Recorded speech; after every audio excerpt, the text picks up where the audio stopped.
ஆண்டவராய் இயேசு கிறிஸ்துவின் இனிய நாமத்தில் உங்கள் மத்தியிலே தேவனுடைய வார்த்தைகளை கொண்டு வந்திருக்கிறேன். தேவனுடைய வார்த்தைகள் இன்றைக்கு இருதயம். அப்படியென்றால் என்னென்று கேட்டால், எங்களுடைய இருதயம் எப்படிப்பட்டது? தேவனுக்கு பிரியமாயிருக்கிறதா? தேவன் அதிலே நுகர்ந்து மகிழத்தக்கதான இருதயமாக இருக்கிறதா? சுத்தமாக இருக்கிறதா? அப்போ இன்றைக்கு இருதயத்தை குறித்து நாங்கள் பார்ப்போமானால், தேவனுக்கு முன்பாக எங்களுடைய இருதயம் எப்படியா இருக்கிறது என்று பார்க்க போகிறோம். ஏனென்று கேட்டால், இருதயத்தில் எங்களுக்கு பொல்லாத நினைவுகள், பொல்லாத சிந்தனைகள், பகைகள் எல்லாம் இருதயத்தில் இருக்கும் இல்லையா? இப்போ நாங்கள் பகை இல்லாத ஒருத்தரும் இல்லை. ஆனால் பகைகள் இருக்கத்தான் செய்யுது, சண்டைகள் இருக்கத்தான் செய்யுது. ஆனாலும் தேவனுடைய பிள்ளைகளுக்கு அது முழுமையாக இருக்கக்கூடாது. என்னென்னு கேட்டால், அண்டண்டாடு வருகிற காரியத்தை அண்டண்டாடு என்னென்னு கேட்டால், ஆண்டவர் சொல்லியிருக்கிறார், அந்த சூரியன் உதித்து அது அஸ்தமிக்கிறதுக்கு இடையிலே உங்கள் கோபங்கள் தனிய கடவுதுன்றது மாதிரி உங்கள் பிரச்சனைகள் எல்லாம் அந்த நாள்லேயே தீர்க்க கடவுது. அப்போ நாங்கள் அதை வச்சு நாங்கள் பகைஞராக இருப்போமா இருந்தால், அது ஒன்று பிசாசுக்கு இடம் கொடுக்கிறோம். 2வது எங்களுடைய இருதயம் தேவனுக்கு முன்பாக சுத்தமாக இல்லாததாக காணப்படுது. ஆனால் அவனுடைய இதுகள் அவனுக்குத்தான் தெரியும். ஏன்னு கேட்டால், இப்போ மனைவியினுடைய இருதயத்தை குறித்து கணவனுக்கு தெரியாது, கணவனுடைய இருதயத்தை குறித்து மனைவிக்கு தெரியாது, பிள்ளைகளுடைய இருதயத்தை குறித்து பெற்றோர்களுக்கு தெரியாது, பெற்றோருடைய இருதயங்களை குறித்து பிள்ளைகளுக்கு தெரியாது. ஆனாலும் தெரிய வைக்கிற காரியங்களில் நாங்கள் பார்ப்போம்னா, ஆவிகளை நாங்கள் ஆண்டவருடைய ஆவியினாலே நடத்தப்படுகிற நாங்களாக இருந்தால், ஆவிகளை பகுத்தறியும் போது அவருடைய இருதயம் எப்படியானதாக இருக்கிறது என்பதை நாங்கள் பார்க்க போகிறோம். அப்போ ஆண்டவருடைய ஆவியானவர் இருந்தால் எங்களுக்குள்ள என்ன இருக்குமா? சுத்த இருதயங்கள் இருக்கும். ஆண்டவர் இப்போ தாவீது ராஜாவிடத்தை சொல்கிறான் இல்லையா, ஆண்டவரே எனக்கு சுத்த இருதயத்தை தாரும், நிலபரமான உம்முடைய ஆவியை எனக்குள்ளே திருஷ்டியும் என்று சொல்கிறான். அப்போ ஏன் சுத்த இருதயம் வந்த உடனே அதுக்குள்ள பரிசுத்த ஆவியானவர் வந்துட்டால் இன்னும் சுத்தப்படுத்துகிறவராக இருக்கிறார். எங்களுக்கெல்லாம் அந்த கரைகள், குறைகள், குற்றங்கள் எல்லாம் நீக்கிறவராக இருக்கிறார். இன்றைக்கு நாங்கள் இருதயத்தை குறித்து பார்க்குறதுக்கு முன்னே ஒரு சின்ன ஒரு ஜெபத்தோட நாங்கள் துவங்குவோம். ஏனெண்டா துவக்கிறவரும் முடிக்கிறவரும் ஆண்டவராக இயேசு கிறிஸ்து தான். அதே போல் அவர் எங்களுக்கு துவக்கத்தையும் தருகிறார், முடிவையும் தருகிறார். அவர் தான் பேசுவார். அப்போ நாங்கள் பேசக்கூடாது. ஒரு விசை ஜெபம் பண்ணுவோம். தகப்பனே, உமக்கு நாங்கள் நன்றி சொல்லுகிறோம். ஆண்டவரே, ஐயா, சுத்த இருதயத்தையும் நிலவரமான ஆவியையும் எங்களுக்குள்ளே திருஷ்டிக்கிறவரே, பரிசுத்த ஆவியானவரே, அக்கினியின் ஆவியானவரே, அன்பான பிதாவே, இந்த வேளையிலும் கொடுக்கிற வார்த்தைகள் எல்லாம் உம்முடையது ராஜா. அது ஆமென்றும் ஆமேன் என்றும் உள்ள வார்த்தையின்படி நீங்கள் எங்களை நடத்தும்படியாக செபிக்கிறோம். தகப்பனே, வார்த்தையானது உம்மிடத்தில் இருந்து ஆண்டவரை வெளிப்படும்படியாக செபிக்கிறோம். நீங்கள் பேசும்படியாக செபிக்கிறேன். நான் இல்லை, என்னுடைய ரத்தம் இல்லை, என்னுடைய மாம்சம் என்ன, என்னுடைய மாம்ச கிரியலும் அல்லப்பா, எல்லாம் அகற்றி தேவரீர் நீங்கள் பேசும்படியாக செபிக்கிறேன். ஆண்டவரே, உமக்கு நாங்கள் நன்றி சொல்லுகிறோம். கேட்கிற ஒவ்வொருத்தரும் ஆண்டவரே அதன்படி நடக்க கிருபை செய்யுங்க. ஆண்டவரே யூடியூப்களில் அநேக காரியங்களை பார்க்கிறார்கள். ஆனாலும் தேவனுடைய காரியங்களையும் ஒரு விசை ஆராய்ந்து அறிந்து அதன்படி நடக்கிற குடும்பங்களாய், பெற்றோர்களாய், பிள்ளைகளாய் மாற்றும்படியாக ஜெபிக்கிறேன். சுவாமி, உம்முடைய கரத்திலே ஒப்பு கொடுத்து இயேசு கிறிஸ்துவின் நாமத்தில் ஜெபிக்கிறேன் நல்ல பிதாவே, ஆமேன். அப்போ இன்றைக்கு நாங்கள் பார்க்கிறோம் என்னென்று கேட்டால், இருதயத்தை குறித்து நாங்கள் பார்க்க போகிறோம். எசேக்கியா 36:26 நாங்கள் பார்ப்போம்.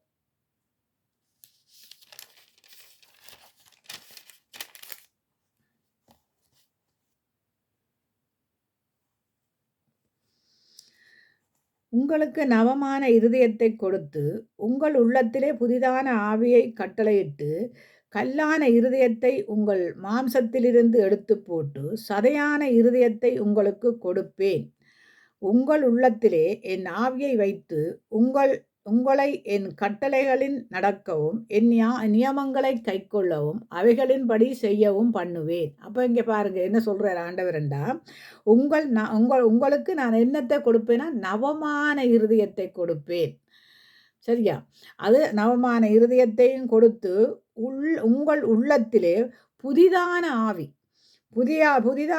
ஆவியை கட்டளையிடுவேன். அப்போ எங்களுக்குள்ள இருதயத்தில் என்ன கொடுக்குறாரு? இப்போ நவமான இருதயத்தை ஆண்டவர் கொடுக்கும்போது, அது சுத்தமான இருதயத்தை கொடுக்கும்போது அங்கே தேவனுடைய ஆவியையும் ஊற்றுகிறார். ஏனென்று கேட்டால் அவர் நாள்தோறும் எங்களுடைய இருதயத்தை சுத்தம் பண்ண வேண்டுமென்று.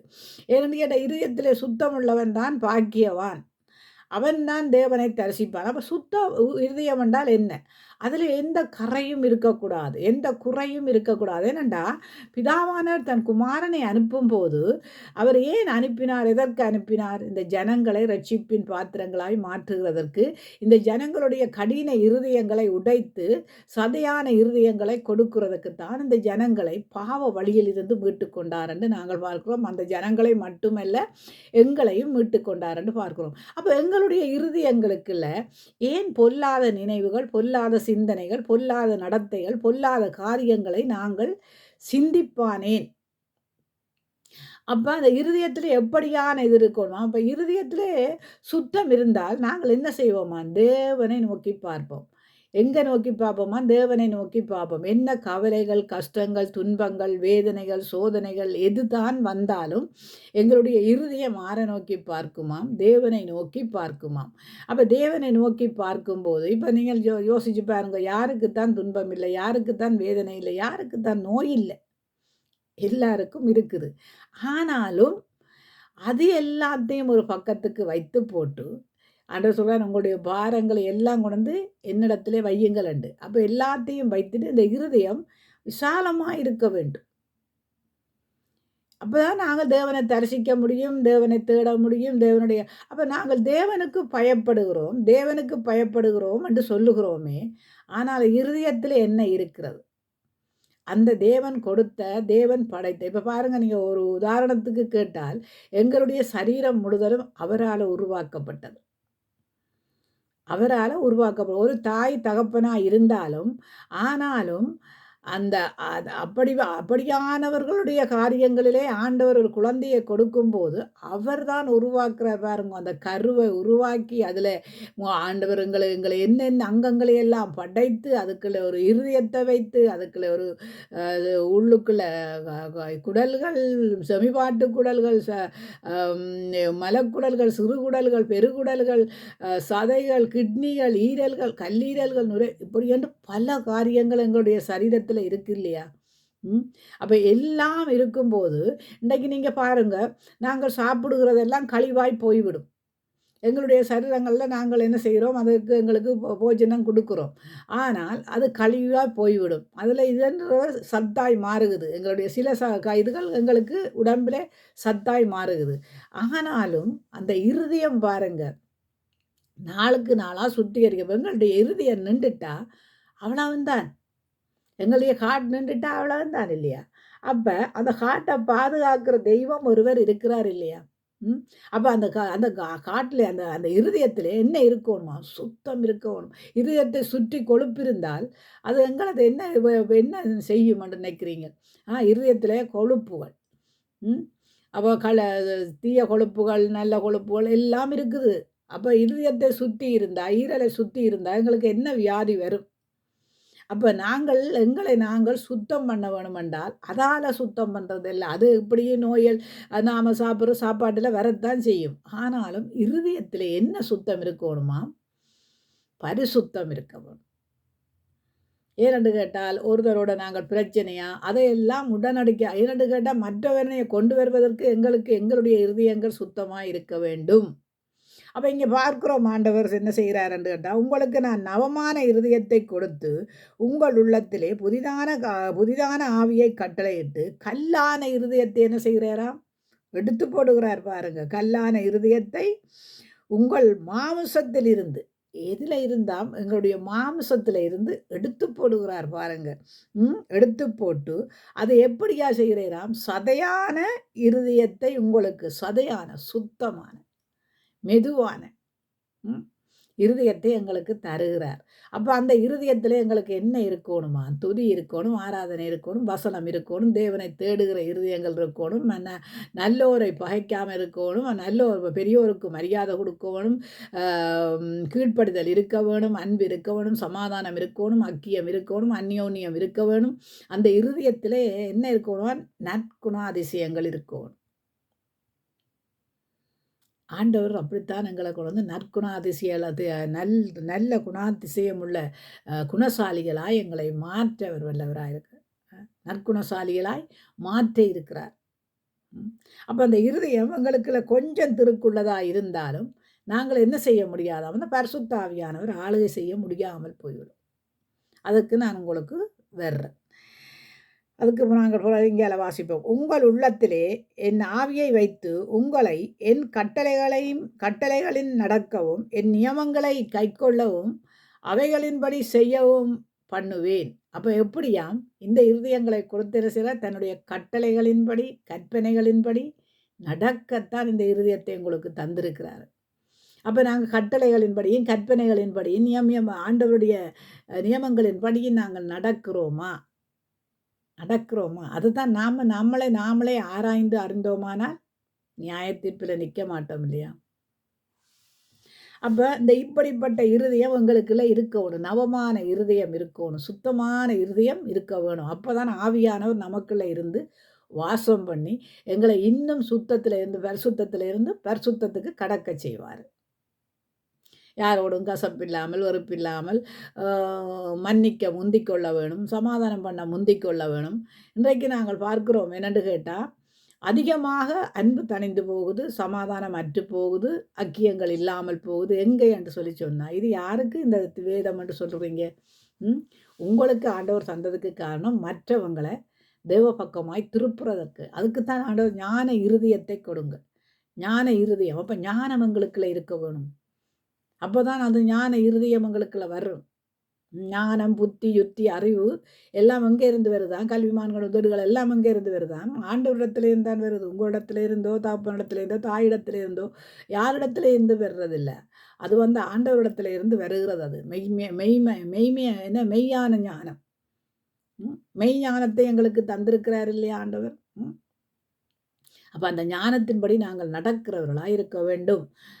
செப்பனியா பார்ப்போம். செப்பனியா 3:14 பார்ப்போம்.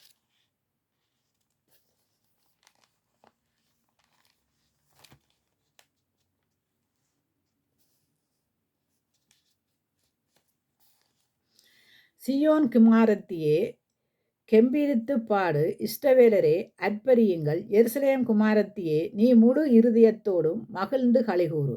கர்த்தர் உன் ஆக்கினைகளை அகற்றி உன் சத்துருக்களை விலக்கினார். இஸ்ரவேலின் ராஜாவாகிய கர்த்தர் உன் நடுவில் இருக்கிறார், இனி தீங்கை காணாதிருப்பாய். அப்போ எப்படிப்பட்ட சியோனின் குமாரத்தியே, சியோனின் குமாரத்தியே கெம்பீரித்து பாடு. அப்போ சுத்த இருதயம் எங்களுக்குள்ள இருந்தால் என்ன செய்வோமாம்? கெம்பீரித்து பாடுவோம், ஆராதிப்போம், துதிப்போம். அந்த சுத்த இருதயம் நமக்குள்ளே இருக்க வேண்டும். பகையான இருதயத்தோடு அல்ல, பழி சொல்லுகளோடு அல்ல, தீமையான காரியங்களோடு அல்ல. எங்களுக்குள்ள என்ன இருக்கணும்? ஒரு சிலர் சொல்லுவாங்க என்னென்னு கேட்டால், பெரியவங்களை மதிக்கிறாங்க இல்லை. அது நாங்கள் என்ன செய்ய வேணும் என்றால், நாங்கள் இந்த வேத வார்த்தையின்படி பிள்ளைகளுக்கு கற்றுக் கொடுப்போமானால் கண்டிப்பாக மதிப்பாங்க. பிள்ளைகளில் நாங்கள் குற்றங்களையும் குறைகளையும் சொல்லக்கூடாது. ஏனென்று கேட்டால், நாங்கள் வேதத்தின்படி நடப்போமா இருந்தால் அது பிள்ளைகளுக்குள்ளேயும் அது வேதம் ஊன்றப்படும். ஏனென்ற தாவீதின் சந்ததியிலே தான் ஆண்டவராய் இயேசு கிறிஸ்து பிறந்தார். அதுவும் ஈசாயின் அடிவேரில் இருந்து.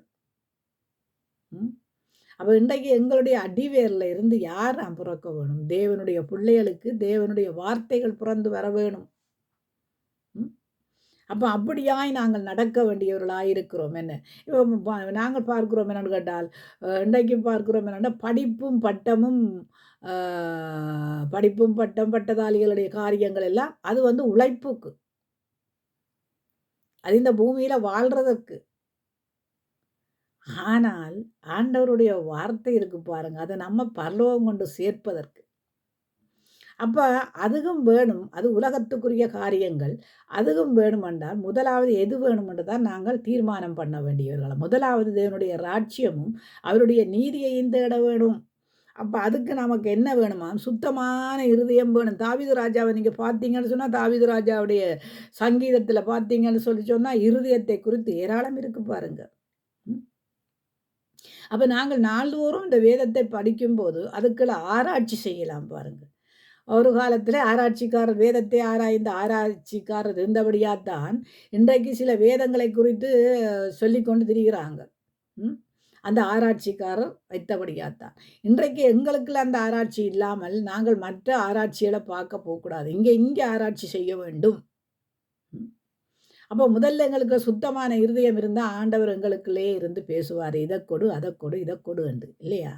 அப்படியான தெய்வம் அவர். மெய் தேவன், மெய்யான தேவன் இல்லையா? நம்மை நடத்துகிற தேவன் இல்லையா? அப்போ அதே மாதிரி நாங்கள் என்ன செய்யணுமா? முழு இருதயத்தோடும் மகிழ்ந்து பாட வேணும். அப்போ எப்படியாம்?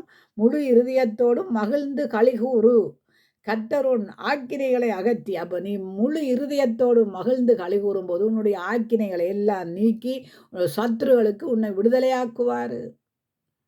நாங்கள் சபையில் மட்டும் ஆராதிச்சா துதிச்சா பாடினா போதாது. குடும்ப ஜெபம் இருக்க வேணும், தனிப்பட்ட ஜெபம் இருக்க வேணும், வீட்டில் இருக்க வேணும்.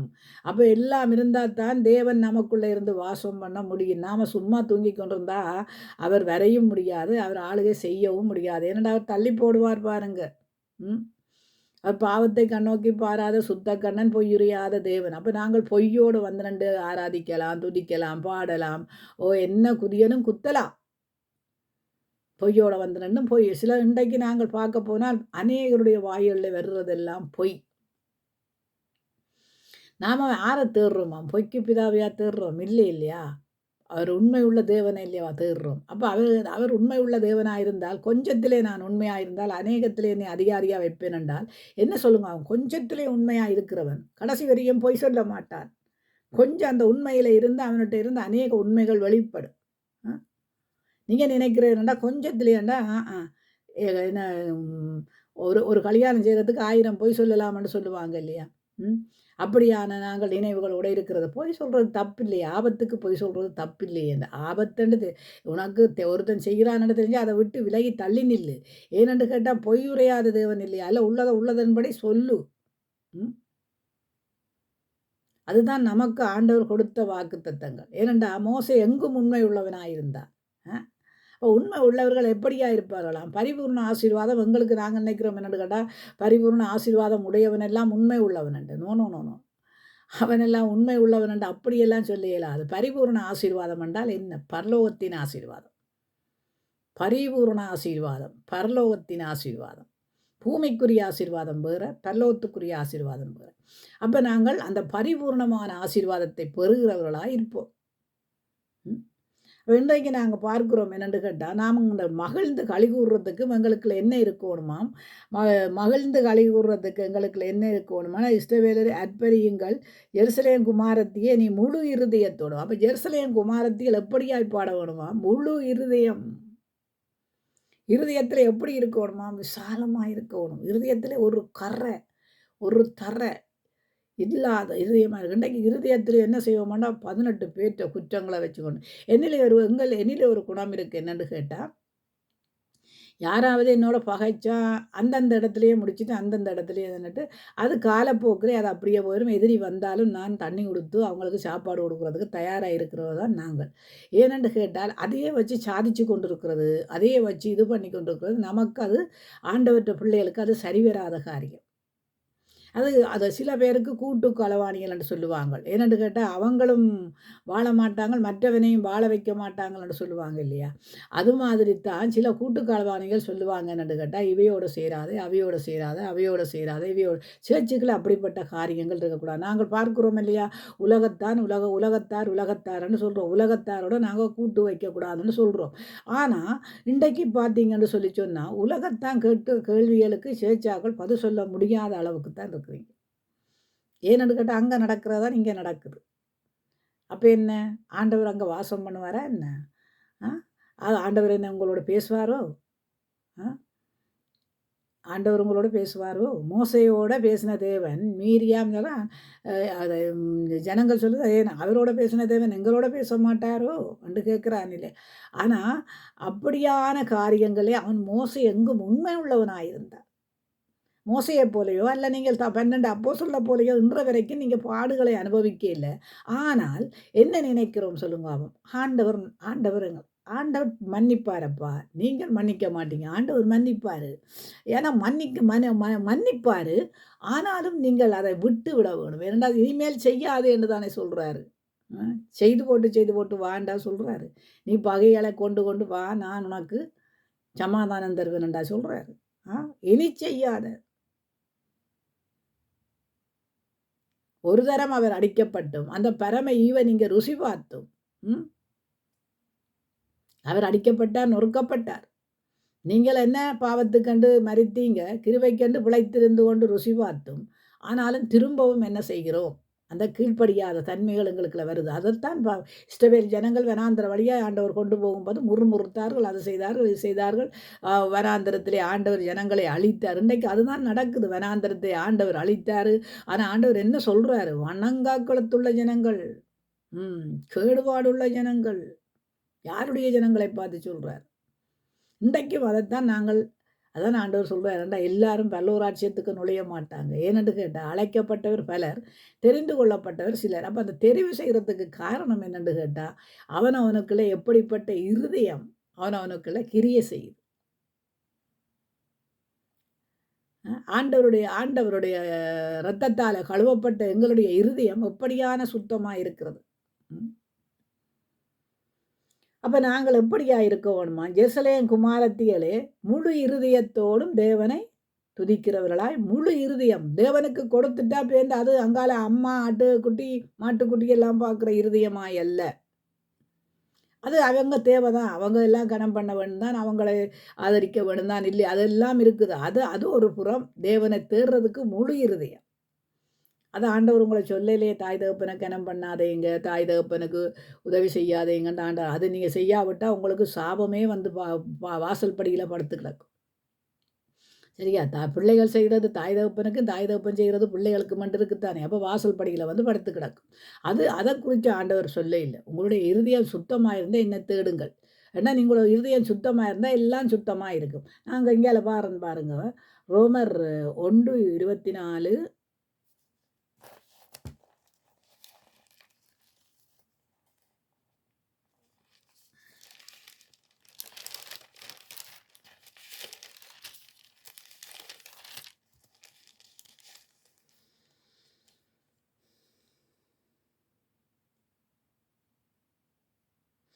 இதன் நிமித்தம் அவர்கள் தங்கள் இருதயத்தில் உள்ள இச்சைகளினாலே ஒருவரோடு ஒருவர் தங்கள் சரீரங்களை அவமானப்படுத்தத்தக்கதாக தேவன் அவர்களை அசுத்தத்துக்கு ஒப்பு கொடுத்தார். எப்படியாம்? இதன் நிமித்தம் அவர்கள் தங்கள் இருதயத்தில் உள்ள இச்சைகளினாலே. அப்ப இருதயத்தில் என்ன புறக்குதாம்? அவங்களுக்குள்ள இச்சை புறக்குது பாருங்க. இச்சைன்றது பாவம். லௌலிக மயக்கங்கள், சிற்றின்ப ஆசைகள், பண ஆசை, பொருள் ஆசை, மண் ஆசை. அதை எங்கே நீங்கள் இருக்கிறத நீங்கள் வாசித்து கொண்டு போனீங்கன்னா எல்லாம் அப்படியே அனைத்தனமாக பைபிள்லேயே அப்படியே போடப்பட்டிருக்கு. என்னென்ன காரியங்கள் என்று பிரிவினைகள், துர்க்குணங்கள், வீம்புகள், சுயங்கள், இது இப்படிப்பட்ட காரியங்கள் இச்சை. எந்த இப்படிப்பட்ட காரியங்கள் எதனால் வருது? நாங்கள் இச்சிக்கிற இச்சையினால். ஒரு சிலர் நினைக்கிறது என்னன்னா, நாங்கள் பணக்காரராக வேணும். அப்போ ஆர் குடிய கெடுத்தாவது பணக்காரராகலாம். எந்த ஜனங்களோட நாங்கள் முண்டியும் பணக்காரராகலாம். அப்படி என்று இல்லை. பணக்காரராகிறதுக்கே ஆண்டவர் ஐஸ்வர்ய சம்பந்தனப்பா. தேவையான அனைத்தையும் நமக்கு மிகுதியாய் தருவார். ஆனால் ஜனங்கள் எப்படியா இருக்க வேணும் என்று சொல்லியிருக்கிறாரு. சுத்த இருதயத்தோட. இங்கே பார்க்கிறோம் என்னென்று கேட்டால், உங்களை இழிவான இச்சைகளுக்கு அவர் ஒப்பு கொடுத்து விட்டார். சரீரங்களை அவமானப்படுத்தத்தக்கதாக தேவன் அவர்கள் அசுத்தத்துக்கண்டு ஒப்பு கொடுத்தார். அப்போ நீங்கள் அசுத்தத்துக்கண்டு தேவனாலே தெரிவு செய்யப்பட்டீங்களா? இல்லையே. பரிசுத்தத்துக்கண்டு தெரிவு செய்யப்பட்ட எங்களுக்குள்ள என்ன இருக்கணுமாம்? பரிசுத்தம் இருக்கணும். பரிசுத்த ஆவியானவர் இருந்து நாள்தோறும் எங்களை பரிசுத்தப்படுத்தணும். இப்போ நாங்கள் சொல்கிறோம் என்னென்று கேட்டால், மற்றவங்களோட சேரக்கூடாது, மற்றவங்களோட நீங்கள் இப்போ உலகத்தில் அப்படின்னா நீங்கள் உலகத்தில் இருக்கும்போது உங்களோடையே இருக்க முதல்லையே ரசிக்கப்பட்டவங்க உங்களோட சேராமல் இருந்திருப்பாங்க. அப்படி என்று சொல்ல இல்லை. அதாவது உலகத்தார் செய்கிற செய்கைகளை நீங்கள் செய்யக்கூடாது.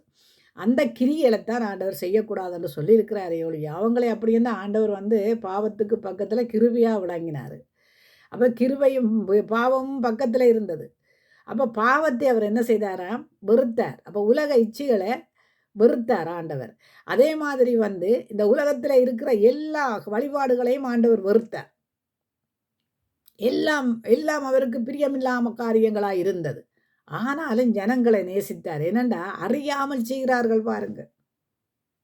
நாங்கள் அறிந்து எவ்வளவு பாவங்களை செய்கிறோம். அது நாங்கள் நினைச்சு பார்த்தா தானே தெரியும். என்ன சொல்லுவாங்களாம், தனக்கண்டா தானே சுலகெல்லாம் படக்கண்டு அடிக்குமண்டு. அப்போ அது மாதிரி தான் எங்களுக்கென்று வரும்போது தான் அது எங்களுக்கு நோகும். ஆனால் மற்றவங்களுக்கென்று வரும்போது அது எங்களுக்கு நோகாது.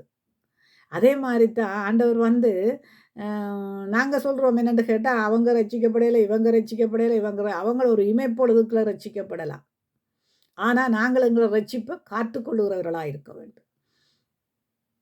அவங்கள ஒரு இமைப்பொழுதுக்குள்ள ரட்சிக்கப்படலாம். ஏனென்று கேட்டால், ஆண்டவர் வந்து எத்தனை 5000 பேர் அவர் இந்த உலகம் முழுவதையும் ஆதாயப்படுத்துகிற தேவன் இல்லையா? அப்போ அவருடைய பிள்ளைகளாலே முடியாதா என்ன? முடியும். ஏனென்று கேட்டால், கொடுத்த ஊழியத்தையும் கொடுத்த இருதயத்தையும் சுத்தமாக வைத்திருக்க வேண்டும். சுத்தம் நமக்கு தேவை.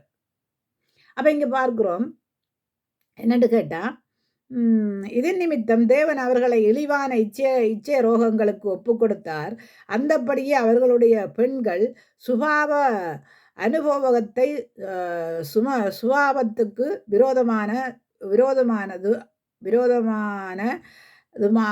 விரோதமானதுமாய் மாற்றினார்கள். அப்போ யார் மாற்றினார்களாம்? பெண்கள் மாற்றினார்களாம். எப்படியான இச்சைகளினாலே. இன்றைய காலகட்டங்களில் பார்த்தீங்கன்னு சொல்லி சொன்னால், இச்சைகளினாலே இன்றைக்கு அநேக காரியங்கள், அநேக குடும்பங்கள், அநேக பிரிவினைகள். ஏனென்றால் அந்த இச்சை என்ன செய்யுது? வாழ விடுவதில்லை பாருங்க. மாம்சத்துக்கும் ஆவிக்கும் போராட்டம். மாம்சத்துக்கும் ஆவிக்கும் போராட்டம். அப்போ நாங்கள் என்ன செய்ய வேணும்? மாம்சத்தை வெல்ல வேணும் என்றால் ஆவியானவர் தான் எங்களுக்குள்ள இருந்து அதை பரிசுத்தப்படுத்தவர். செய்யாதே என்று தானே எங்களுக்கு சொல்லியிருக்கிறார் ஆண்டவர். அப்போ நாமல் எப்படி நடக்க வேணும் என்றதை பாருங்க. அப்படியே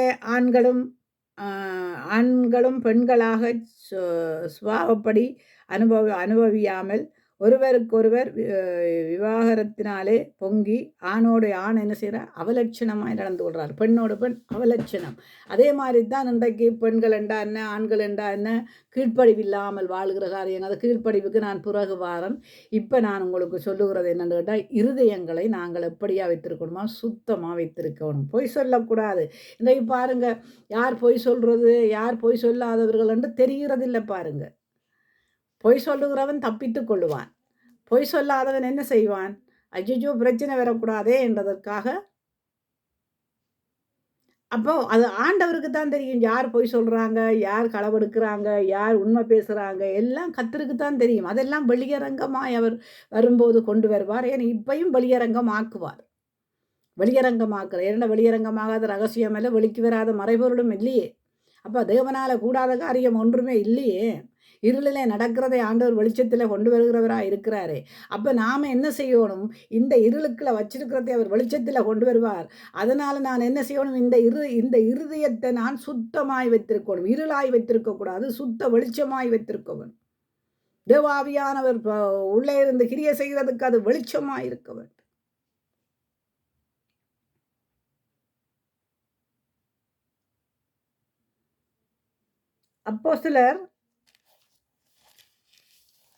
அப்போஸ்தலர் நடவடிக்கை 21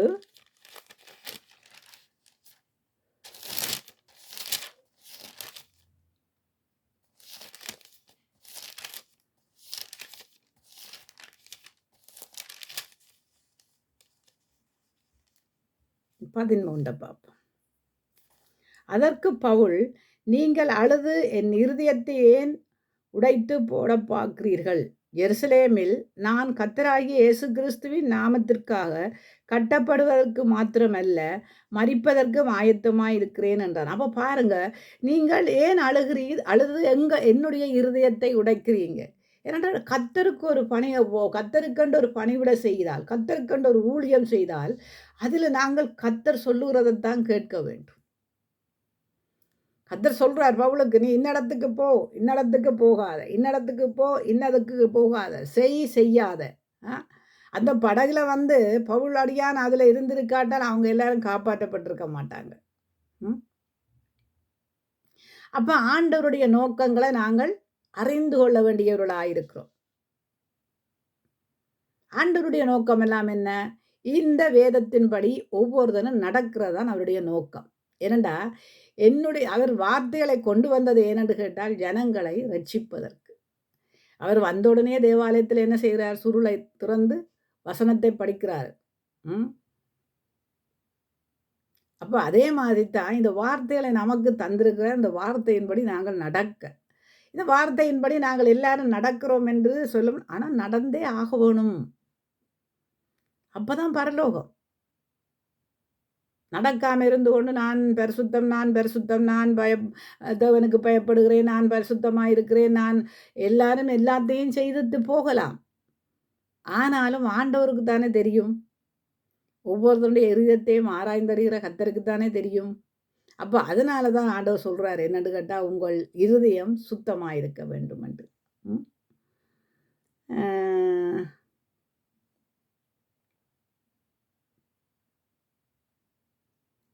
அப்போஸ்தலர் 28:27 பார்ப்போம்.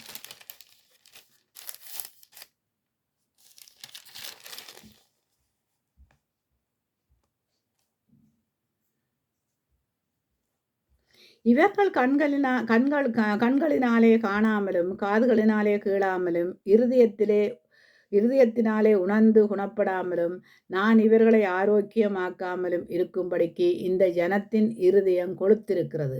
காதுகளினாலே மந்தமாக கேட்டு தங்கள் கண்களை மூடிக்கொண்டார்கள் என்று இந்த ஜாதிகளிடத்திலே போய் சொல்லு என்பதை பரிசுத்த ஆவி ஏசாயா தீர்க்கதரிசியை கொண்டு நம்முடைய பிதாக்களுடனே நன்றாய் சொல்லியிருக்கிறாரே. அப்போ பாருங்க என்னவா சொல்லியிருக்குது? இவர்கள் கண்களினாலே காணாமலும் காதுகளினாலே கேளாமலும் இருதயத்தினால் உணர்ந்து கொள்ளாமலும். அப்போ இருதயத்தில் ஒரு உணர்வு வர வேணும். அப்போ இருதயத்தினாலே நாங்கள் உணர்ந்து கொள்ளாமலும் குணப்படாமலும். அப்போ இருதயத்தினாலே உணர்ந்து கொள்வோமானால் ஒரு குணம் உண்டாகும் நமக்குள்ள. குணப்படாமலும் நான் இவர்களை ஆரோக்கியமாக்காமலும். யார் ஆரோக்கியமாக்குறவர்? ஆண்டவர் தான் நம்ம சுகப்படுத்துறது. அப்போ நாங்கள் ஆரோக்கியமாகாமலும் அந்த இருதயத்தில் எல்லாத்தையும் வச்சு குமுறி சண்டைகள் பிடித்து பிரிவினைகளை உண்டாக்கி நாங்கள் என்ன செய்கிறோம் என்று கேட்டால் இருதயம் கொழுத்து போயிடும். அப்போ முழுக்க நான் முதல்ல சொன்னேன், இருதயத்தில் முழுக்க என்ன இருக்குதா? கொழுப்பு கூடி போயிருக்கு. அப்போ இருதயம் கொழுப்பு கூடிட்டா என்ன செய்யும்? அதை உருக்கி எடுக்கனால தான் செல்லும். இப்போ டாக்டர் மேர்கிட்ட போனால் பல குளிர்ச்சிகளை கொடுப்பாங்க. இல்லைன்னா நாங்களே எதையெல்லாம் செய்வோம் குடியிருப்போம். அப்போ அந்த இருதயத்தில் இருக்கிற கொழுப்பு கரைய வேண்டும். அப்போ அது சுத்தம் பண்ணப்படும். அப்போ இங்கே பார்க்கிறோம் இருதயத்திலே நெருதான் கொளுத்திருக்கிறது. இருதயம் கொளுத்திருக்கிறது. காதுகளினாலே மந்தமாய் கேட்டு ஞாயிற்றுக்கிழமையில கொடுக்குற பிரசங்கம் அது எப்பயும் தானே கொடுக்குறாங்க பாருங்க. எப்பயுமே இந்த பிரசங்கம் தான் பெறுது, அந்த பிரசங்கம் தான் பெறுது. ஞாயிற்றுக்கிழமையில கொடுக்குறாங்க. அந்த ஞாயிற்றுக்கிழமை கிறிஸ்தவர்கள் அவலத்தோடு அந்த வாசல் படியோடு அந்த வார்த்தைகள் போய்விடும். வீட்டை வந்திருந்து வேதம் படிக்கிறோமா? அதை ஆண்டவரே நாங்கள் செய்த பிழைகளை மன்னியுங்க, நாங்கள் இதன்படி நடக்க விரும்புகிறோம் என்று தீர்மானம் பண்ணுகிறோமா? இல்லையே.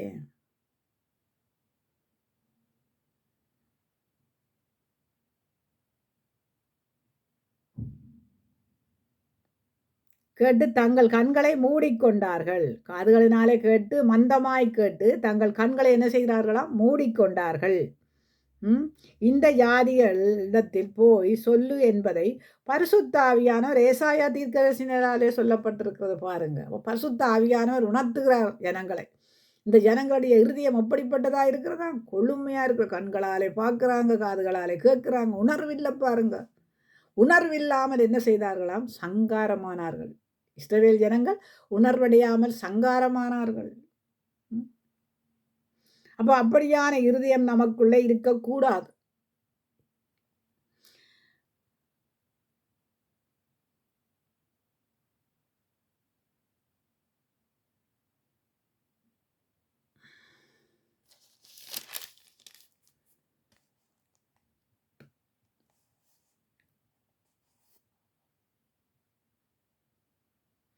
ரோமர் 2:5 பார்ப்போம். உன் மன கடினத்துக்கும் குணப்படாத இருதயத்துக்கும் ஏற்றபடி தேவனுடைய நீதியுள்ள தீர்ப்பு வெளிப்படும். கோப ஆக்கினை நாளிலே உனக்காக கோப ஆக்கினைகளை குவித்து கொள்ளுகிறாயே. அப்போ எப்படியா இருதயம் உன் மன கடினத்துக்கும் குணமாக்கப்படாத இருதயத்துக்கு. அப்போ குணமாக்கப்படாத இருதயம் எப்படி சரி, ஓகே, நாங்கள் கதைச்சிட்டோம், எங்களுடைய இருதயத்திலே ஆண்டவரே இது இருக்காதபடி எடுத்துக்கொள்ளும்.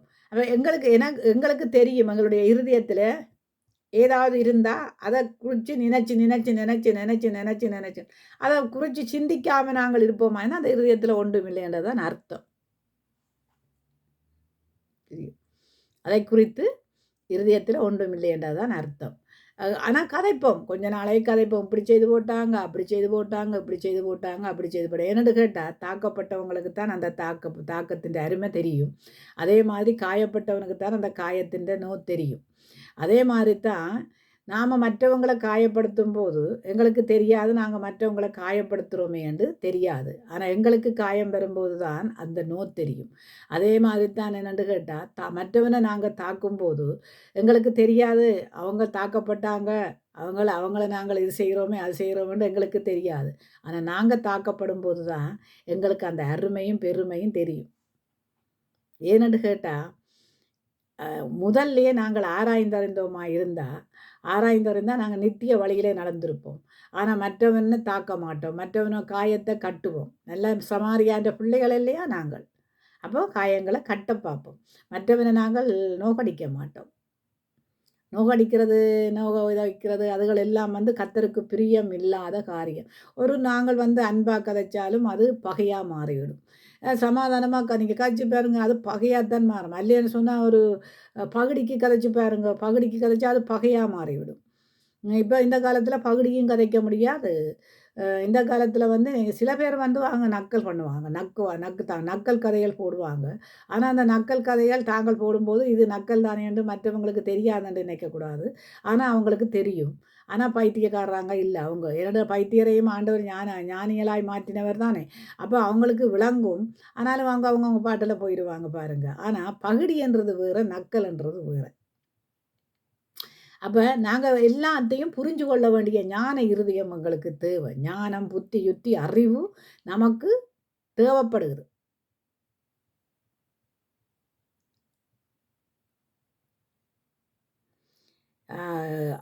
ரோமர் 2:5, ரோமர் 10.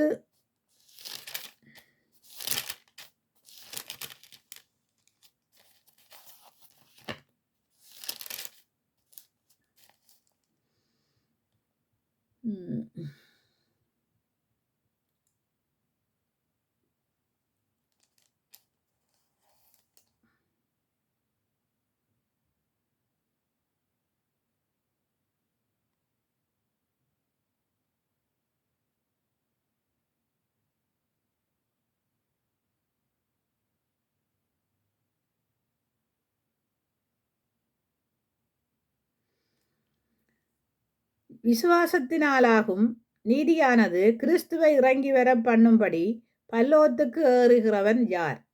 அல்லது கிறிஸ்துவை மரித்தோலிருந்து ஏறி வர பண்ணும்படி பாதாளத்துக்கு இறங்குகிறவன் யார் என்று உன் உள்ளத்திலே சொல்லாதிருப்பாயாக என்று சொல்லுகிறதும் அன்றி இந்த வார்த்தை உனக்கு சமீபமாய் உன் வாயிலும் உன் இருதயத்திலும் இருக்கிறது என்று சொல்லுகிறது. இந்த வார்த்தை நாங்கள் பிரசங்கிக்கிற விசுவாசத்தின் வார்த்தையே. அப்போ இந்த வார்த்தை எப்படிப்பட்ட வார்த்தையாம்?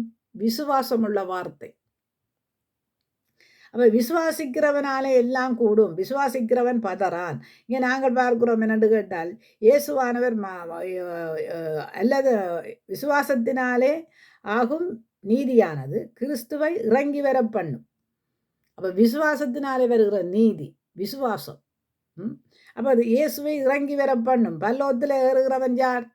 விசுவாசிக்கிறவன் தான் ஏறுவான். விசுவாசிக்கிறவன் பதறான். விசுவாசிக்கிறவன் நீதிமான். சும்மா நாங்கள் இருந்து கொண்டு சுத்து மாத்து விடுகிறது இல்லை. அவன் எல்லாம் பல்லோத்துக்குள்ளே போகிறது. ரெண்டு ஆண்டவர் அதுதானே சொல்கிறார், நான் வரும்போது நீதிமானை காண்பேனோ விசுவாசியை காண்பேனோ உண்டு. அப்போ நமக்குள்ள இருக்க வேண்டியது இருதயத்தில் தேவனுடைய வார்த்தை. இந்த வார்த்தை இல்லை என்றால் ஒன்றுமே கிடையாது. அதுக்காக நீங்கள் இப்போ சில பேர் சொல்லுவாங்க என்னடா இவங்க பைபிளை படிக்கிறாங்க, இரவிரவா பைபிள் படிக்கிறாங்க, பகல் பகலாக படிக்கிறாங்க, ஞாயிற்றுக்கிழமைண்டா சபைக்கு போகிறாங்க, அது செய்கிறாங்க. இதையே இவங்களுக்கு வியாதி, இவங்களுக்கு வியாதிக்கும் அதுக்கும் சம்பந்தமே கிடையாது ஐயா. ஏனென்றால் மாற்ற வேண்டிய வியாதியும் இருக்குது, மாற்றக்கூடாத வியாதியும் இருக்குது. அதையல் எல்லாத்தையும் நாங்கள் சூட்டால் வர வியாதி இருக்குது. எத்தனையோ காரியங்களால் வர இந்த கொரோனா வரும்போதும் கூட சொல்லி போட்டு வந்ததா என்ன? அதுக்குத்தான் ஞானம் வேணும். ஞானம், அறிவு, புத்தி, யுத்தி வேணும். எதனால் இதுகள் நடக்குதுன்னு ஒரு வலி வரும்போது சூட்டால் வரும். இல்லை இல்லைன்னா சில காரியங்கள் வயிற்றுக்குள்ளேயோ அல்ல இங்கே பல்லுக்குள்ளேயோ கண்ணுக்குள்ளேயோ மூக்குக்குள்ளேயோ வாய்க்குள்ளேயோ எங்கே எந்த நோய் வர வேணுமோ அந்தந்த நேரத்தில் வந்தான் ஆகும். அது மாற வேண்டியதுன்னா கர்த்தரால் முடியும். அது எங்களால் முடியாது. அது டாக்டர் மாற்ற வேணும் என்றாலும் அதுக்கு ஏன்னு கேட்டால் சில பேருக்கு மறிக்கிறதுக்கு பயம். ஐயா வாண்டு கூப்பிட்டா போக வேண்டியதான். 1 கொரிந்தியர்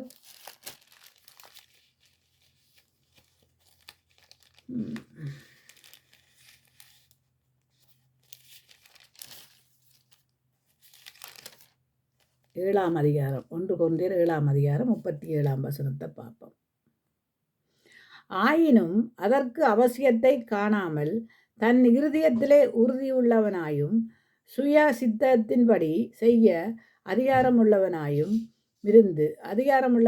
இருந்து தன் புத்தியின் கன்னி பருவத்தை காக்க வேண்டுமென்று தன் இருதயத்திலே தீர்மானிக்கிறவன் நன்மை செய்கிறான். எப்படியாம் புத்தியின் கன்னி பருவத்தை காக்க வேண்டும் என்று நினைக்கிறவன் நன்மை செய்கிறானாம்.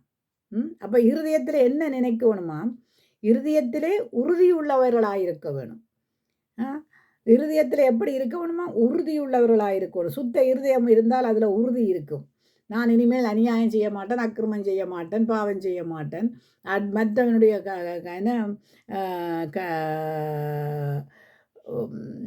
மற்றவனுடைய புத்தியின் கன்னி பருவத்தை காக்க கடவனார். அப்போ கன்னி பருவங்களை காக்கிறது. நன்மை செய்கிறான், இருதயத்திலே நன்மை செய்கிறான் பாருங்க. அப்ப இருதயத்திலே நன்மை செய்கிறவர்களாயிருக்கும்.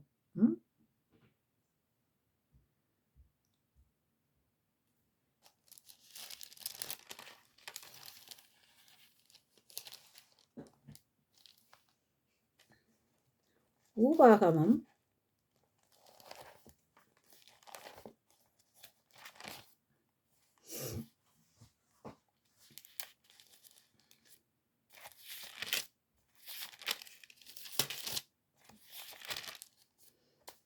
23:14.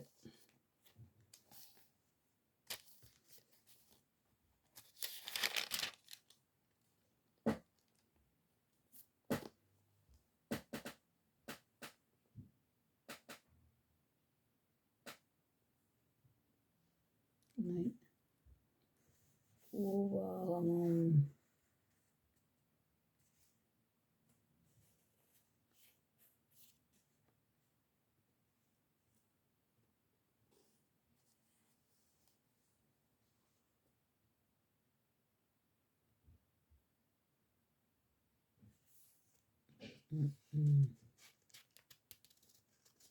23:14.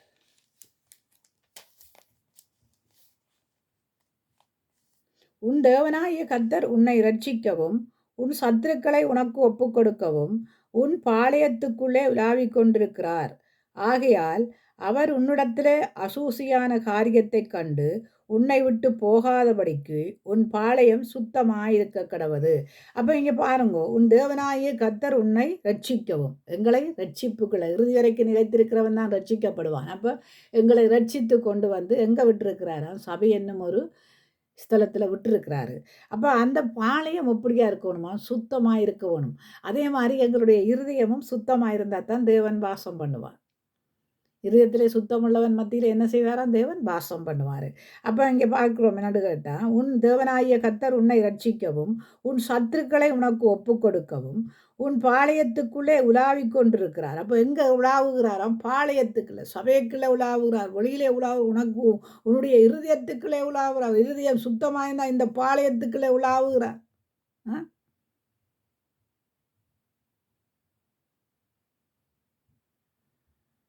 உலாவிக் கொண்டிருக்கிறார்.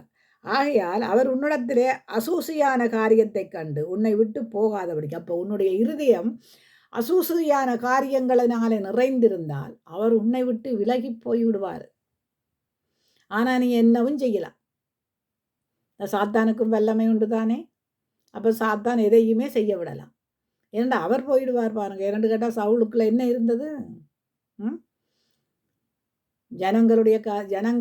ஜனங்கள் சொன்னதை கேட்டுத்தான் நடந்தான். அதே மாதிரி வந்து ஆண்டவர் சொன்னதை கேட்கையில் பாருங்க. ஆண்டவர் சொன்னதை கேட்டிருந்தா அவனுக்குள்ள ராஜ்யபாரம் நிலைத்திருக்கும். அவனுக்குள்ள கெட்டாவையும் வந்திருக்காது. அப்போ நாங்கள் தேவனுடைய வார்த்தைகளை நாங்கள் ஆராய்ந்தறியும் போது தேவன் எங்களுடைய இருதயங்களை பார்க்கிறவராயிருக்கிறார். இருதயங்களை பார்க்காதவர் அல்ல. நான் என்ன செய்தாலும் எங்கு போனால், அதான் நீ பாதாளம் போனாலும் நான் உன்னை பின்தொடர்வேன் என்று சொன்ன ஆண்டவர் இல்லையா? அப்போ நாங்கள் செய்கிற பாவங்களையும் நாங்கள் செய்கிற கீழ்ப்படியாத தன்மைகளையும் இன்றைக்கு பிள்ளைகள் பெற்றோர்கள் எல்லாரையும் நாங்கள் பார்க்கும்போது, ஒரு சில பெற்றோர்களையும் பிள்ளைகளையும் பார்க்கும்போது பிள்ளைகள் பெரிய ஆட்களுக்கு மரியாதை கொடுக்கறதில்ல. அந்த காலத்தில் இருந்த மரியாதை இந்த காலத்தில் பெரிய ஆட்களுக்கு இல்லை. அதே மாதிரி வந்து பெரியவர்களை மதிக்க பிள்ளைகள் கற்றுக் கொடுக்க வேணும். பிள்ளைகளுக்கு பெரியவர்களை மதிக்கிறதுக்கு கற்றுக் கொடுக்க வேணும். புலசரி அது நாங்கள் இருந்து உட்கார்ந்திருந்து புலசரிகளை கதைக்கலாம். ஆனால் பெரியவர்களை மதிக்கிறதுக்கு முதல் கற்றுக் கொடுக்கவும். பெரியவர்களை நாங்கள் மதிக்கும் போது அப்போ இங்கே இந்த இருதய மத்தியில் ஆண்டவர் காண்பார் இல்லையா? எங்களுடைய இருதயங்களை எல்லாம் காண்பார் இல்லையா? இந்த பிள்ளை என்ன சொல்லுது, இந்த பிள்ளை என்ன இப்படி செய்யுது, இந்த பிள்ளை என்ன அப்படி செய்யுது, இந்த பிள்ளை இப்படி அப்போ யார் விட்ட பிள்ளை எல்லாம் பார்ப்பார் இல்லையா ஆண்டவர்? அப்போ நாம் பிள்ளைகளுக்கும் கற்றுக் கொடுக்கணும். இந்த வார்த்தைகளை நாங்களும் கற்றுக்கொள்ளணும். பிள்ளைகளுடைய இருதயத்தையும் நாங்கள் பரிசுத்தப்படுத்தணும். ஏனென்று கேட்டால் பாளையம் சுத்தமாக இருக்கணும். அப்போ தான் அவர் எங்களுக்குள்ள உலாவுவார். அசூசுக்கு அல்ல நம்ம தேடினது. அசுத்தமான காரியத்துக்கும் ஆபாசமான காரியத்துக்கும் எடுத்த வீச்சுக்கு பெரியாக்களுக்கு மரியாதை இல்லாமல் கதைக்கிறதுக்கும் நாம் வந்து அப்படியான காரியங்களை இன்ற வரைக்கும் நீங்கள் நம்ப மாட்டீங்க. என்னென்னு கேட்டால் பெரியவர்களுக்கு மரியாதை கொடுத்து வாழ வேணும்னு தான் நாங்கள் எல்லாருக்கும் சொல்லிக் கொடுக்குறோம். பெரியவர்களுக்கு மரியாதை கொடுக்கணும். குழந்தைகளை கட்டி, அதனால தானே நாங்கள் பார்க்குறோம். கீழ்ப்படிவை பற்றி நான் உங்களுக்கு எழுதி ஆண்டவர் தந்ததெல்லாம் நான் எழுதி வச்சு தான் நான் இதன்றது. இன்றைக்கு ஒரு நாள் 2 நாள் எழுதுறது இல்லை. அது நான் வேதத்தை படிக்க வேண்டிய நேரத்தில் படிப்பேன், அதை தேடி வாசிக்க வேண்டிய நேரத்தில் வாசிப்பேன். என்ன நேரமும் நாங்கள் வேத புத்தகத்தோடு இருக்கணும். இருந்தால் எங்களுக்குள்ள சாத்தான் ஆளுகை செய்ய முடியாது. 2 கேட்டால் ஆண்டவர் எங்களுடைய வலது கரத்தை பிடித்திருவார் பாருங்க. எங்களுடைய இருதயத்தை சுத்தம் பண்ணுவார் பாருங்க. அதில் என்ன இருக்காதாம்? பண ஆசை இருக்காது, பொருளாசை இருக்காது, மண்ணாசை இருக்காது, பெண்ணாசை இருக்காது. உலகத்தை நாடி ஓடாது. உலகத்தை நாடி ஓடுறேன்டா என்னங்க நீங்கள் சொல்கிறீங்கன்ற உலகத்தில் உள்ளவைகளை நாடி ஓடாதே. உலகத்தில் இருக்கிறதுக்கும் உனக்கும் என்ன சம்பந்தம்?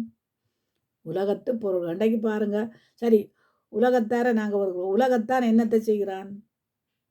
அதை நீங்கள் சொல்லுங்கள். உலகத்தான் விக்கிரக ஆராதனை செய்கிறான். மற்றது உலகத்துக்குரிய காரியங்களை சிந்திக்கிறான். பண ஆசை பிடிக்குது. அதாவது 1க்கு 3 4 5 6 7 இன்றைக்கு நமக்குள்ளே என்ன இருக்கின்றதை ஆராய்ஞ்சு பார்க்கும். மற்றவரை பார்க்கக்கூடாது. எங்களை நாங்கள் ஆராய்ஞ்சு பார்ப்போமா இருந்தால் புறஜாதிகளை எங்களுடைய பக்கமாய் திருப்புவோம்.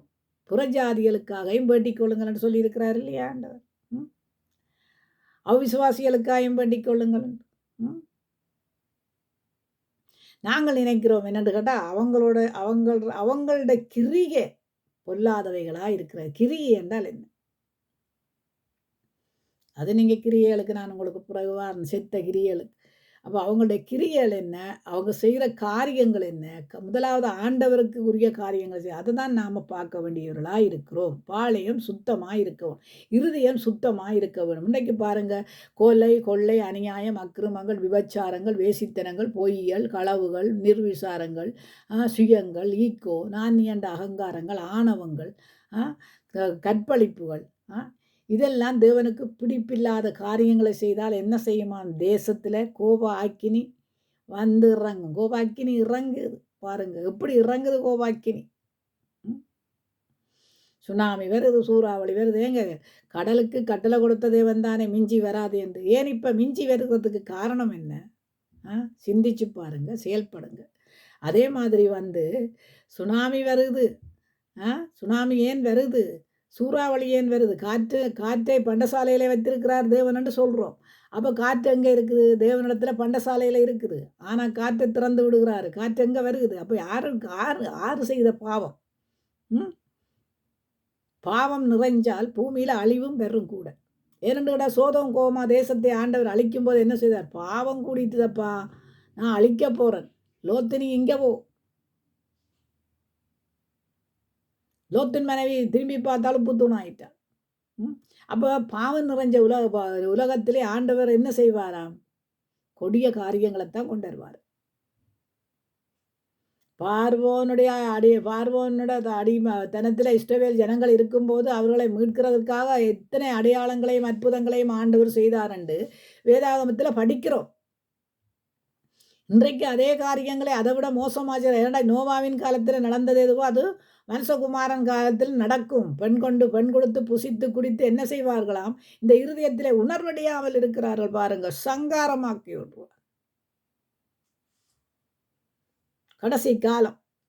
அப்போ நாங்கள் என்ன செய்யணும்? இந்த இருதயத்தில் நாங்கள் பொல்லாதவைகளை சிந்திக்கிறது என்ன? பொல்லாதவைகளை சிந்திக்கிறது என்ன?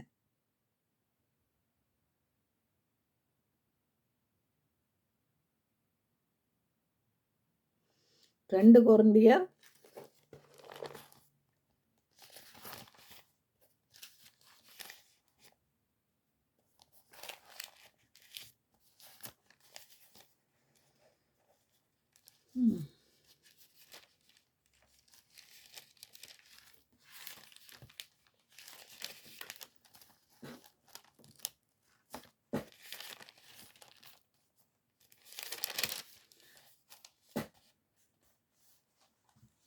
2 கொரிந்தியர் 3:2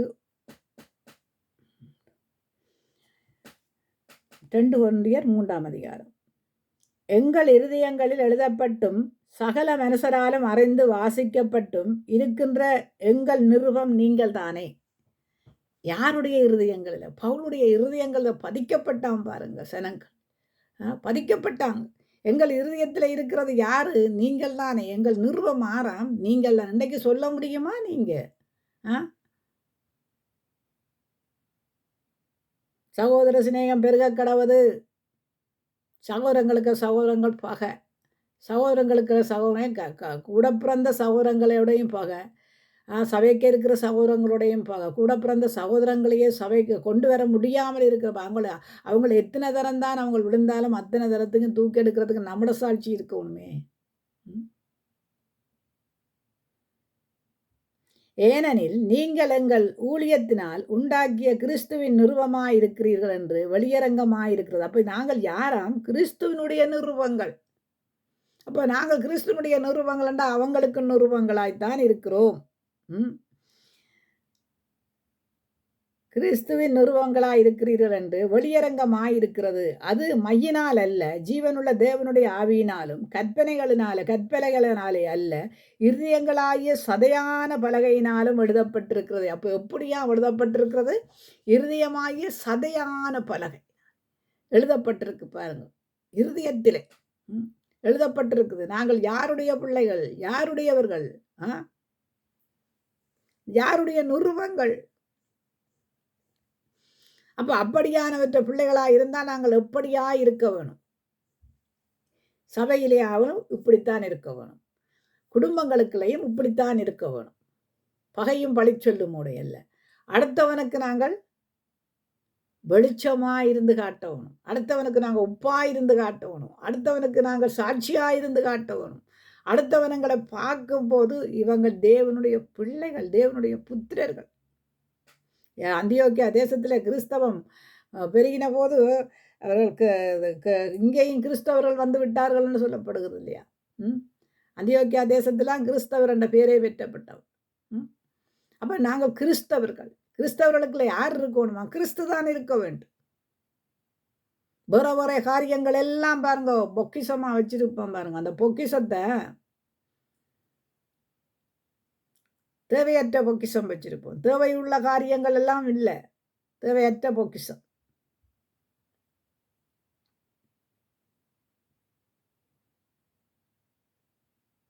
எபேசியர்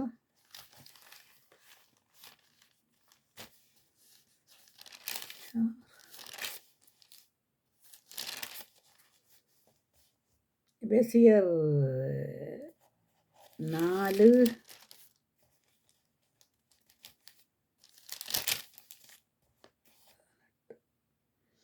எபேசியர் 4:18 அவர்கள் புத்தியில் அந்தகாரப்பட்டு தங்கள் இருதய கடினத்தினாலே தங்களில் இருக்கும் அறியாமையினாலே தேவனுடைய ஜீவனுக்கு அந்நியராயிருந்து உணர்வில்லாதவர்களாய் சகலவித அசுத்தங்களையும் ஆவலோட நடப்பிக்கும்படி தங்களை காம விகாரத்துக்கு ஒப்பு கொடுத்திருக்கிறார்கள்.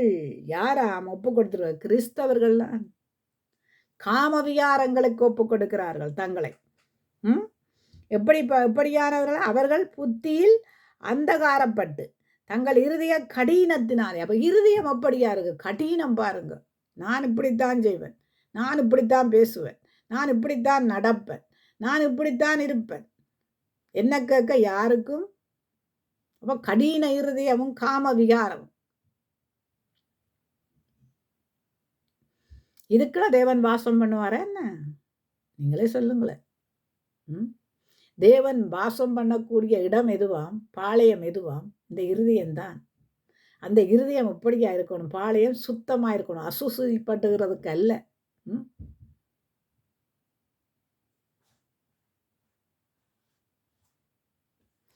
உணர்வில்லாதவர்களாய் சகலவித அசுத்தங்களையும் ஆவலோட நடப்பிக்கும்படி தங்களை காம விகாரத்துக்கு ஒப்பு கொடுக்கிறார்கள்.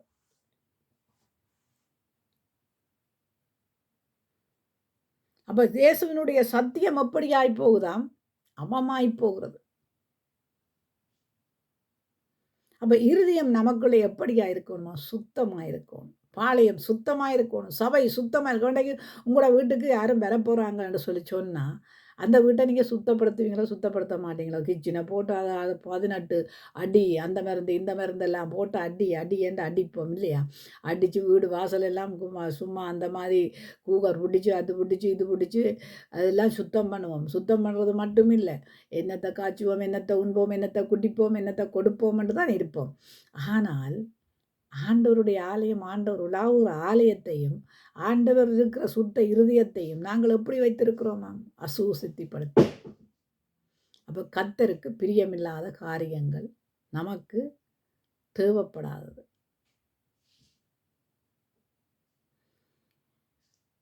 யாரும் உங்களை குற்றம் சாட்டலாம். நீங்கள் அப்படி இருக்கிறீங்க, நீங்கள் போய் சொல்கிறீங்க, நீங்கள் இப்படி அப்படின்னா எங்களோட இருதயத்துக்கு தானே தெரியும் நாங்கள் போய் சொல்கிறோமா? ஆண்டவருக்கும் எங்களுக்கு தான் தெரியணும். இப்போ ஆண்டவருக்கும் தெரியும் நீங்கள் என்ன செய்கிறீங்க, எது செய்யலையாண்டு. ஆண்டவருக்கு தெரியும் போய் சொல்கிறீங்களா, போய் சொல்ல இல்லையாண்டு. அதே மாதிரி தான் எல்லாம் கர்த்தர் பார்த்து கொண்டிருக்கிறார் இல்லையா? அவருக்கு மறைவாய் ஒன்றுமே கிடையாது. அநியாயம் செய்தாலும் அவர் பார்த்து கொண்டிருக்கிறார், அக்கிரமம் செய்தாலும் பார்த்து கொண்டிருக்கிறார். நீ என்ன செய்தாலும் உன்னுடைய நான் உன் நடையையும் போக்கையும் வரத்தையும் அறிந்திருக்கிறேன்.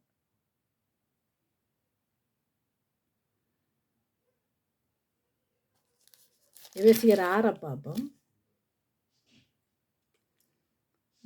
எபேசியர் 6:22.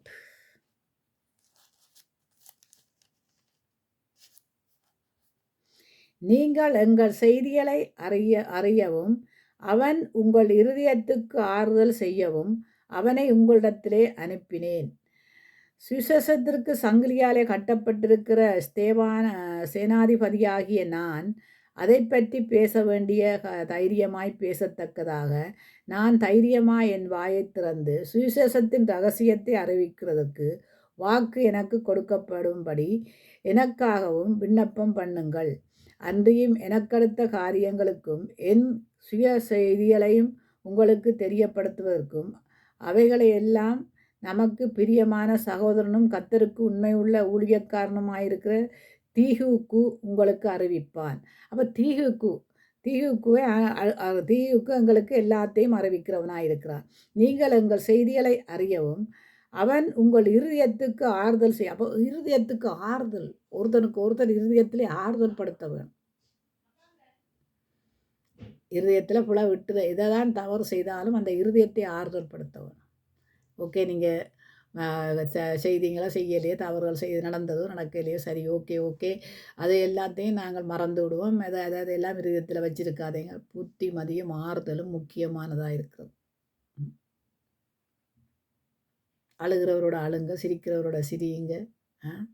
ஆண்டவர் சொல்லியிருக்கிறார் இல்லையா? கொலேசியர்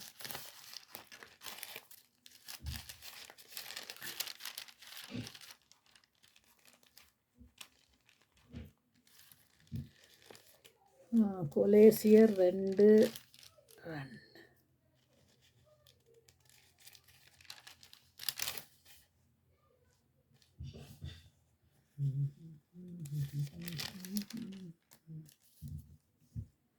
உங்களுக்கு தெரிந்திருக்கிறபடி, கொலேசியர் 2:2, உங்களுக்கு தெரிந்திருக்கிறபடி முன்னே பிலிப்பு பட்டணத்திலே நாங்கள் பாடுபட்டு நிந்தை அடைந்திருந்தும் வெகு போராட்டத்தோட தேவனுடைய சுவிசேஷத்தை உங்களுக்கு சொல்லும்படி நம்முடைய தேவனுக்குள்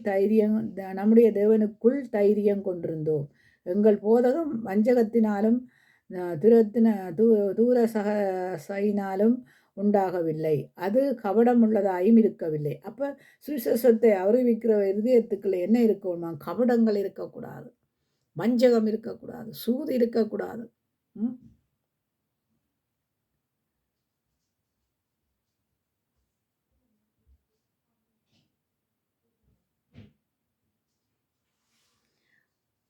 கொலேசியர் 2:2 பார்ப்போம். கொலேசியர் 2:2. அவர்களுடைய இருதயங்கள் தேற்றப்பட்டு அவர்கள் அன்பினால் இணைக்கப்பட்டு பிதாவாகிய தேவனுக்கும் கிறிஸ்துவுக்கும் உரிய இரகசியத்தை அறிந்து கொள்ளுகிற உணர்வின் பூரண நிச்சயத்தினுடைய எல்லா ஐஸ்வர்யத்துக்கும் உரியவர்களாக வேணும் என்றே இப்படி விரும்புகிறேன். அப்போ எப்படியாம் இருக்கணுமாம்? அவர்கள் இருதயங்கள் தேற்றப்பட்டிருக்கணும். அப்போ இருதயத்தில் ஆற்றி தேற்றப்பட்டிருக்கணும். அன்பினாலே இணைக்கப்பட்டிருக்கிறோம். இருதயம் திருக்குனால தான் இணைக்கப்பட்டிருக்கும், அன்பினால் இணைக்கப்பட்டிருக்கும். சும்மா பிரைசலோட், கண்டால் கட்டாடியான் காணாட்டா வண்ணானாமன்றது மாதிரி, கண்டா பிரைசலோட், காணாட்டால் அவனாரோ நானாரோ என்றது மாதிரி போகிறதல்ல தேவனுடைய கிறிஸ்தவ வாழ்க்கை. இருதயங்கள் தேற்றப்பட்டு அவர்கள் அன்பினாலே இணைக்கப்பட்டு பிதாவாகிய தேவனுக்கு கிறிஸ்துவுக்கும் உரிய இரகசியத்தை அறிந்து கொள்ளுகிற. அப்போ அவர்களுக்குள்ளே அதை தேவனுக்குள்ளேயும் அதாவது பிதாவாகிய தேவனுக்குள்ளேயும் கிறிஸ்துவுக்குள்ளேயும் உரிய ரகசியத்தை நாங்கள் அறிந்து கொள்கிறதற்கு எப்படிப்பட்ட இருதயம் தேவையாம்? அன்பினாலே இணைக்கப்பட்ட இருதயம் நமக்குள்ள தேவை. கண்டிப்பாக அது தேவை. அதே கொலேசியர் 3:15-16 பார்ப்போம்.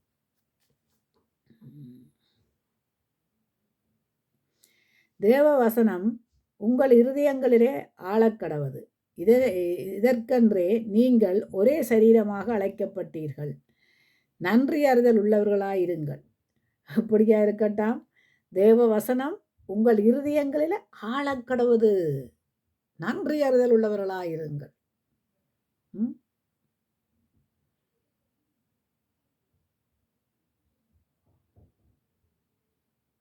நீங்கள் ஒரே சரீரமாக அழைக்கப்பட்டிருக்கிறீர்கள். நன்றி அறிதல் உள்ளவர்களாய் இருங்கள். அப்போ ஒரே சரீரம், கிறிஸ்துவினாலே நாங்கள் அழைக்கப்பட்டிருக்கிறோம். ஒரே சரீரம். ஆனால் எப்படி இருக்கிறோம்? எங்களுடைய நோக்கங்கள் என்ன? எங்களுடைய சிந்தனைகள் என்ன? ஆரை நோக்கி ஓடுகிறோம்? எந்த தீர்மானத்தோடு ஓடுகிறோம்? பிரச்சனை பாருங்க, பிரச்சனை பிரச்சனை பிரச்சனை பிரச்சனை. காரணம், இருதயத்தில் இன்னும் தேவனை நாங்கள் சரியான விதத்தில் ஏற்றுக்கொள்ள இல்லை. அந்த ஏற்றுக்கொண்ட இருதயத்தில் பரிசுத்த ஆவியானவர் இருந்து இது நீ பிழை செய்கிற, இது பிழை, இது சரி, இது சரி, பிழை என்று சொல்லுவார் இல்லையா? சொல்லத்தக்கதாக நாங்கள் நடத்தப்படுவோமா இருந்தால் தான் நடத்தப்படும். நான் ஆண்டவர்கிட்ட கேட்பேன், ஆண்டவரை நான் பிழை செய்திருக்கிறேன்னா, நான் கேட்காத நாள் இல்லை. பரத்துக்கு விரோதமாயும் தேவனுக்கு விரோதமாகி நான் பாவம் செய்திருக்கிறேன் ஆண்டவரே. அப்படி செய்திருந்தா எனக்கு வெளிப்படுத்துங்க, இந்த மன்னியுங்க. ஏசாவின் நாவை தொட்டது போல் என்ன, ஏன்னா நான் பேசுவேன். பிடிக்கலை, நான் உங்களுக்கு எப்பயுமே நான் சொல்கிறது காரியம் என்ன, எனக்கு பிடிக்க இல்லைன்னு சொல்லி சொன்னால் கட்டாயம் பேசுகிறதுன்னா என்ன, இது பிழை. அப்படி வாயை திறந்து கொஞ்சம் என்ன இந்த சத்தம் கொஞ்சம் உயர், ஏனென்று கேட்டால் இது செய்கிறது பிழைன்னு கொஞ்சம் பிளத்தா சொல்லிட்டேன்னு சொன்னால் அவ்வளவன் தான். அப்படி நான் இதண்டு கொண்டு அப்படி கதைச்சாலும் பேசாமல் இருக்குங்கள் பிள்ளைகள். ஏனென்று கேட்டால் பிள்ளைகளுக்கு தெரியத்தானே வேணும் தாய் எப்படியானவள். ஒரு பிள்ளைக்கு தன் தாயை குறித்து ஒரு நம்பிக்கையும் விசுவாசமும். ஏனென்று கேட்டால் ஒரு தாயானவள் தன் பிள்ளையை வளர்க்கும் போது எப்படி பேணி வளர்ப்பாள், எப்படியாய் வளர்க்க வேணுமாம், வார்த்தையினால். வார்த்தை நற்பழக்க வழக்கத்தினால வளர்க்க வேணும், நற்காரியங்களை கற்றுக் கொடுக்க வேணும். நற்பழக்க வழக்கங்களை கற்றுக் கொடுக்கணும், பெரியோர்களை மதிக்க கற்றுக் கொடுக்க வேணும், வேதத்தை மதிக்க கற்றுக் கொடுக்க வேணும், வேதத்தின்படி நடக்க கற்றுக் கொடுக்க வேண்டும்.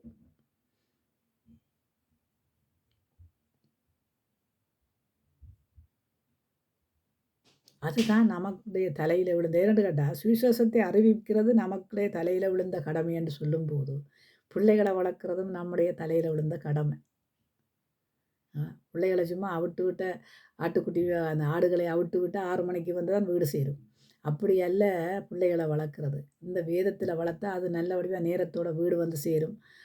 எல்லாரோடையும் இருந்து படிக்கும், ஜெபம் பண்ணும், நல்ல நல்வினை தீர்வினை தெரிந்து கொள்ளும். அதுக்கு தான் நான் ஞானத்தை சத்தமிட்டு கூப்பிடு, புத்தியை சத்தமிட்டு கூப்பிடு.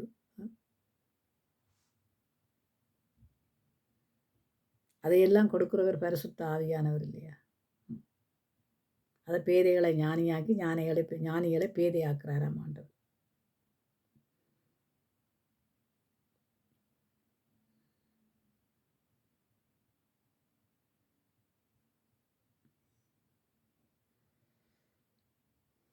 கிறிஸ்துவின் வசனம் உங்களுக்குள்ளே சகல ஞானத்தோடும் பரிபூர்ணமாக வாசமாயிருப்பதாக, சங்கீதங்களினாலும் கீத வாக்கியங்களினாலும் ஞான பாட்டுகளினாலும் ஒருவருக்கொருவர் போதித்து புத்தி சொல்லி கொண்டு உங்கள் இருதயத்திலே கர்த்தரை பக்தியுடன் பாடி. எப்படியாம் பாடட்டான்? கிறிஸ்துவின் வசனம் உங்களுக்குள்ளே சகல ஞானத்தோடும். எப்படியான ஞானத்தோடையா? சகல ஞானத்தோடும், பரிபூரணமாக அது வாசமாக இருப்பதாக, சங்கீதங்களினாலும் கீத வாக்கியங்களினாலும் ஞான பாட்டுகளினாலும் ஒருவருக்கொருவர் என்ன செய்யத்தான்? போதித்து புத்தி சொல்லி கொண்டு உங்கள் என்ன இருதயங்களில் கர்த்தரை பக்தியோடு பாடி. அப்போ இது இருக்கணும் இருதயத்தில். இருந்தால் தான் பக்தியோடு பாட முடியும். பகைகளோடையும் பழிச்சொல்லுகளோடையும். இந்த காலத்தில் நீங்கள் சொல்கிறீங்க தாய் தகப்பனுக்கு பகைகள் இருந்தால் தாய் தகப்பன் பிள்ளைகளுக்கு, தாய் தகப்பனுடைய குணாதிசயங்கள்லாம் கண்டிப்பாக பிள்ளைகளுக்குள்ள வர வேணும். அப்போ இதுக்கு மேலான ஒரு தாய் தகப்பன் இருக்கும்போது, யார்? பரலோகத்தில் இருக்கிற என் பிதாவானவர் தன் குமாரனை கொடுத்தவர், மூவரும் ஒருவராக இருக்கிறவருடைய குணாதிசயம் அதிகமானதாக இருக்கும்.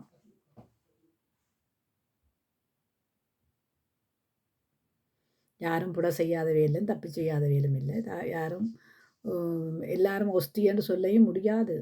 ஏன்டா பாவம் செய்யாதவன் ஒருவனும் இல்லை. அதுக்காக பாவத்தையே செய்து கொண்டிருக்க சொல்லி ஆண்டவர் சொல்லிடு. அதில் இருந்து ஒரு விடுதலை, அதில் இருந்து ஒரு மீட்பு. ஏன்னா நீதிமான் விழுந்தாலும் 7ல் 74 முறை விழுந்தாலும் தூக்கி எடுப்பாடு. நீங்கள் நீதிமானாக இருக்கிறீங்களா? இரண்டு கேட்டால் உங்களுடைய நீதி அழுக்கும் கந்தையும் மண்டலவா சொல்லியிருக்கிறேன். பரிசேயர் சதுசேயருடைய நீதியிலும் விட உங்களுடைய நீதி அதிகமாக இருக்கணும்னு சொல்லியிருக்கிறேன். அப்போ பரிசேயர் சதுசேயருடைய நீதி என்ன? அழுக்கும் கந்தையும் குற்றம் கண்டுபிடிக்கிறவர்களாக இருந்தார்கள்.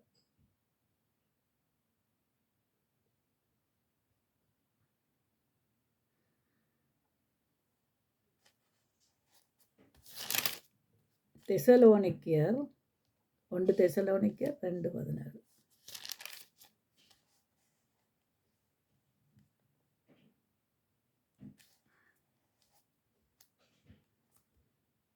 சகோதரர்களே, நாங்கள் இருதயத்தின்படி உங்களோடு இருந்து சரீரத்தின்படி கொஞ்ச காலம் உங்களை விட்டு பிரிந்திருந்தபடியினாலே உங்கள் முகத்தை பார்க்க வேண்டுமென்று மிகுந்த ஆசையோடு அதிகமாய் பிரார்த்தனை பண்ணினோம்.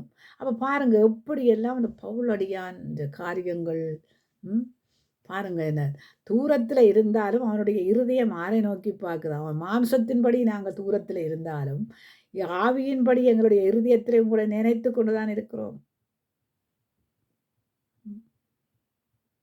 அப்படிப்பட்ட இருதயம் நமக்கு தேவை, கண்டிப்பா தேவை. பாருங்க, 1000 கவலைகள் இருந்தாலும் மூஞ்சிய முடக்க நீட்டிக்கொண்டிருப்போம் பாருங்க, அது இருதயத்தை இருளாக்கி விட்டுரும்.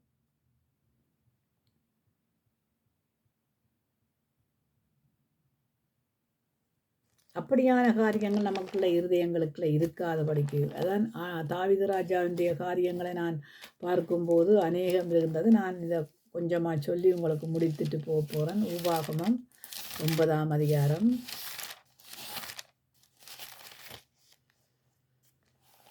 ஸோ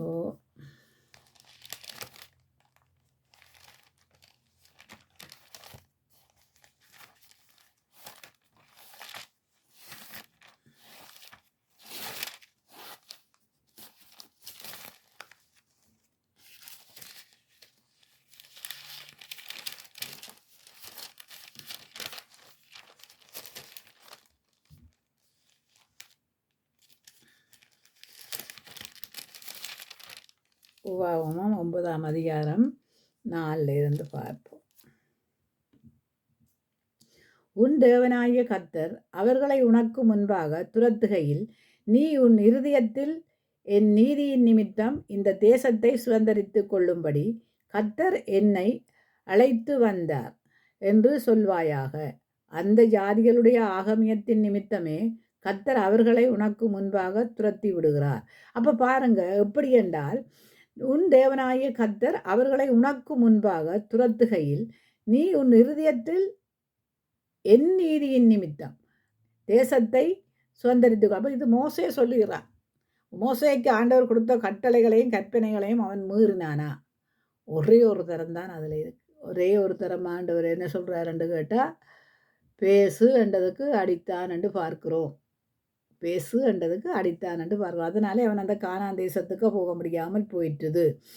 உன் இது நீதியின் நிமித்தம் உன் இருதயத்தினுடைய உத்தமத்தின் நிமித்தமும் நீ அவர்கள் தேசத்தை சுதந்திரிக்கும்படி பிரவேசிப்பதில்லை. அந்த ஜாதிகளுடைய ஆகிமியத்தின் நிமித்தமாகவும் ஆபிரகாம், இசாக், யாக்கோப்பு என்னும் என் பிதாக்களுக்கு கர்த்தர் ஆணையிட்டு சொன்ன வார்த்தையின் நிறைவேறும்படியாகவும் உன் தேவனாகிய கர்த்தர் அவர்களை உனக்கு முன்பாக துரத்தி விடுகிறார். ஆகையால் நீ உன்னின் நிமித்தம் உன் தேவனாகிய கர்த்தர் உனக்கு அந்த நல்ல தேசத்தை சுதந்தரிக்க கொடார் என்பதை அறிய கடவாய். நீ வணங்கா களத்துள்ள ஜனம்.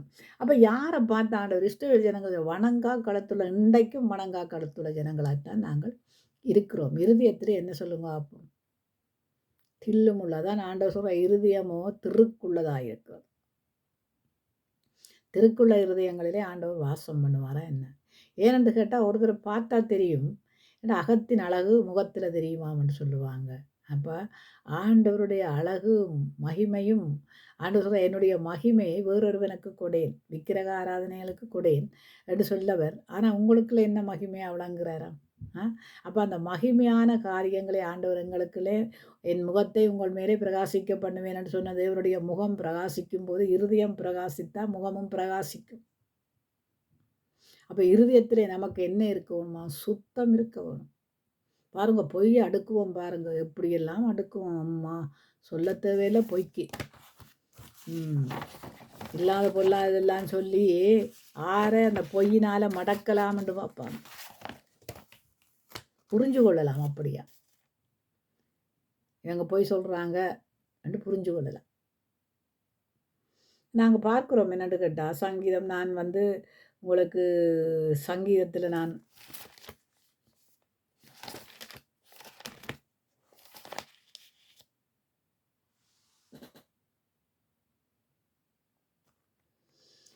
சங்கீதம் 119 நாங்கள் கணக்கு இடத்துல பார்க்கலாம். சங்கீதம் 140 பார்க்கலாம். வாரம் 140 சங்கீதம்.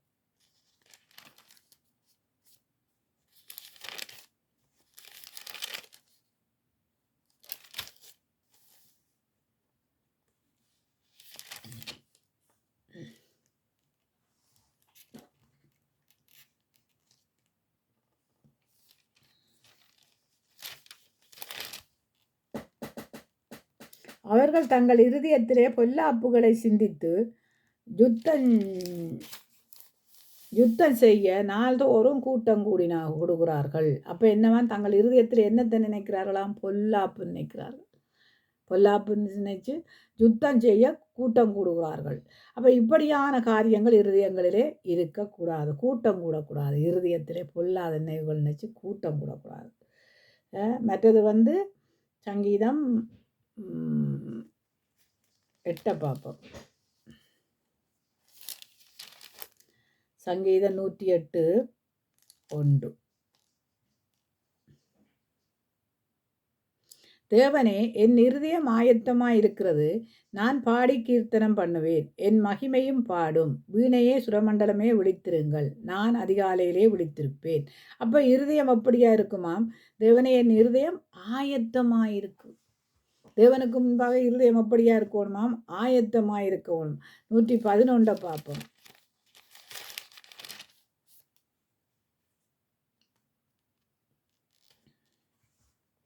அவர்கள் என்றென்றைக்கும் உள்ள சதாகாலங்களிலும் உறுதியானவைகள், அவைகள் உண்மையும் செம்மையுமாக செய்யப்பட்டவைகள்.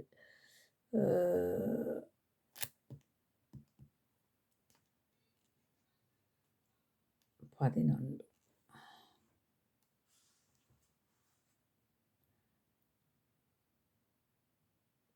அப்போ உண்மையும் செம்மையுமாக செய்யப்பட்டவைகள். இதுதான் இருதயத்திலே உண்மையும் இருக்க வேணும், செம்மையுமானவைகள் இருக்க வேணும். சங்கீதம் 111:1 பார்ப்போம். அல்லேலுயா, செம்மையானவர்களுடைய சங்கீதத்திலும் சபையிலும் கர்த்தரை முழு இருதயத்தோடும் துதிப்பேன். அப்போ அல்லேலுயா, செம்மையானவர்களுடைய சங்கத்திலும் சபையிலும் கர்த்தரை முழு இருதயத்தோடும் துதிப்பேன். அப்போ சபையிலையும் துதிக்க வேணும், சங்கத்திலும் துதிக்க வேணும், வீடுகளிலும் துதிக்க வேணும். எப்படியா துதிக்க வேணுமா? முழு இருதயத்தோடு, முழு ஆத்மாவோடு, முழு பலத்தோடு நாம் என்ன செய்ய வேணுமா? ஆண்டவரை துதிக்க வேணும், துதித்து பாடணும். சங்கீதம் 119:32.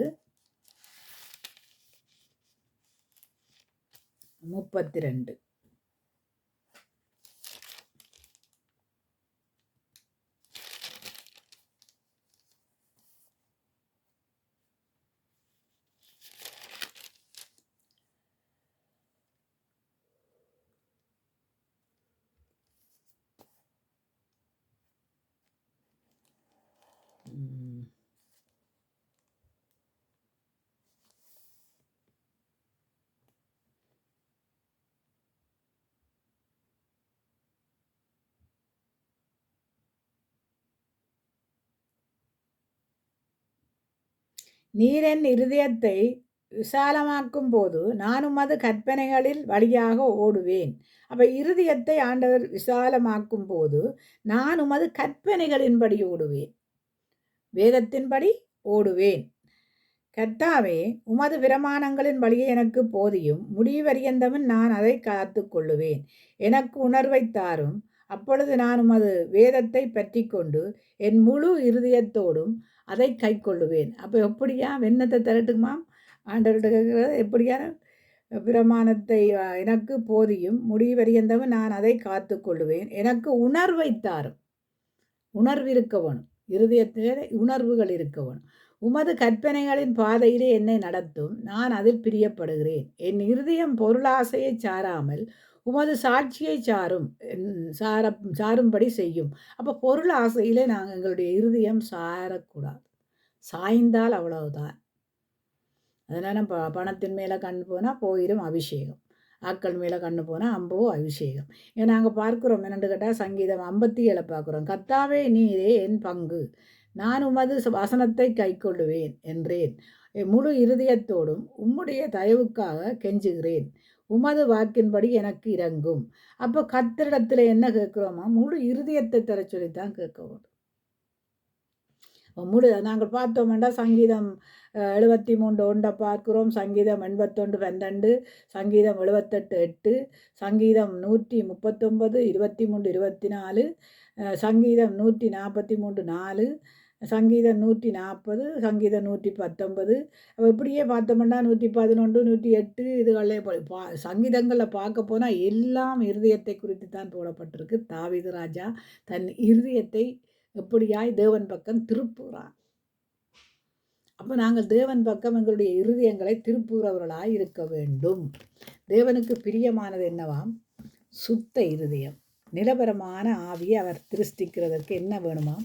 சுத்த இருதயம் வேணும். ஆண்டவரிடத்தில் போயிருந்து நாங்கள் கேட்க வேணும், ஆண்டவரே நாங்கள் தவறுகள் செய்திருக்கிறோம் தானா? தவறு செய்யாதவன் இந்த பூமியில் தவறு செய்யலையென்று ஒருத்தன் சொல்ல முடியாது. ரட்சிக்கப்பட்டவர்களும் சொல்ல முடியாது, ரட்சிக்கப்படாதவர்களும் சொல்ல முடியாது. ரட்சிக்கப்படாதவர்கள்ட்ட 1000 தவறுகள் இருந்தால் உங்களுக்கு அதிலும் விட அதிகமான தவறுகள் இருக்குமே. ஆண்டவர் சொல்கிறார் இல்லையா, அவனுக்கு ஒரு அடியன்னா உனக்கு எத்தனை அடிய? 1000 அடி. உனக்கு என்ன அறியாதவனுக்கு ஒரு அடி, அறிந்தவனுக்கு பல அடி. அப்போ 1000க்கு மேலான அடி. அப்போ நாங்கள் என்ன செய்யணும்? அறிந்த எங்களுக்குள்ள இருதயம் அப்படியா இருக்கணும். இரவும் பகலும் உம்மை நோக்கி கூப்பிடுகிற இருதயமாக இருக்க வேணும். வருத்தங்கள், துன்பங்கள், வேதனைகள், சோதனைகள் ஏனெண்டா ஆண்டவருக்கு வராத சோதனையா என்ன நமக்கு வந்தது? ஆண்டவர் கல்லெறிந்து கொல்ல பார்த்தாங்க, மறைந்து போனார். மலையிலேருந்து தள்ள பார்த்தாங்க, மறைந்து போனார். அப்போ நமக்கு வராத சோதனை? எவ்வளவு சோதனைகள் வரும், வராதண்டு இல்லை. மரித்தாலும் பிழைத்தாலும் அவருக்கென்று மறிக்கவும் அவருக்கென்று பிழைக்கவும் ஆயத்தமாக இருக்கும். நாங்கள் பாருங்க, எல்லாத்தையும் தலையில் தூக்கி போட்டுட்டு என்ன செய்வோம்னு கேட்டால், போடாத எல்லாம் தலையில் போடுவோம், இல்லாத எல்லாத்தையும் போடுவோம் தலையில். அங்கே இருதயத்துக்குள்ளேயும் போட்டுருவோம், தலையிலேருந்து அப்படியே இருதயத்துக்கு இறங்கிடும் பாருங்க. ஆனால் ஜெபிக்கிறது இல்லை. ஆண்டவரே பிழை செய்தாட்டா ஜெபம் பண்ணுங்க, ஆண்டவரே நாங்கள் பிழை செய்யலை, எங்களை நீங்கள் பிழை செய்தாலும் ஆண்டவரே எங்களை மன்னிச்சு கொள்ளுங்க, நாங்கள் தப்பு செஞ்சிட்டோம், தவறு செஞ்சிட்டோம், நல்லவங்களை பகைச்சிட்டோம், கெட்டவங்களை நாங்கள் பகைக்கக்கூடாதுன்னா மூடனுக்கு மூடன் வழிகாட்ட இயலாது இல்லையா? அதே மாதிரி குருடனுக்கும் குருடன் வழிகாட்ட இயலாது இல்லையா? அதே மாதிரி தான் எல்லாரும் குழியில் விழுந்துருவாங்க. அப்போ வழிகாட்டுறதுக்குன்ற ஒருத்தர் இருக்கிறார். அவரை நாங்கள் தேடும்போது, அவர் எங்களுக்கு வழிகாட்டும் போது, அதுக்கப்புறம் மற்றவனுக்கு வழிகாட்டுறதுக்கு நாங்கள் சீர்திருத்தப்படுவோம் இல்லையா? அப்போ அதுக்கு எங்களுக்கு என்ன தேவையா? சுத்த இருதயம் தேவை. நிலவரமான ஆவி நமக்குள்ள வேண்டும். காலங்களை பார்க்கிறோம், நேரங்களை பார்க்கிறோம். அமெரிக்காவில் காடு தீபற்றி எரியுது, நூக்க முடியாமல் இருக்கிறாங்க. அங்கே சுனாமி, இங்கே சுனாமி, இங்கே சூறாவளி, அங்கே சூறாவளி. ஆனால் உங்களை பாதுகாக்கிற தேவன், உங்களை நடத்துகிற தேவன், உங்களை கரம் பிடித்த தேவன், அவருக்கு முன்னாக நாங்கள் பொய் சொல்லலாமா? அசுஸ்தியாக நடக்கலாமா? அசுஸ்தி செய்கிறது அசுத்தமான காரியங்கள், தேவனுக்கு பிரியமில்லாத காரியங்கள். நாங்கள் பாளையத்தை சுத்தமாக வைத்திருக்கணும், இருதயத்தை சுத்தமாக வைத்திருக்கணும். தேவனுக்கு பிரியமானது அதுதான், கர்த்தருக்கு பிரியமானது அதுதான்.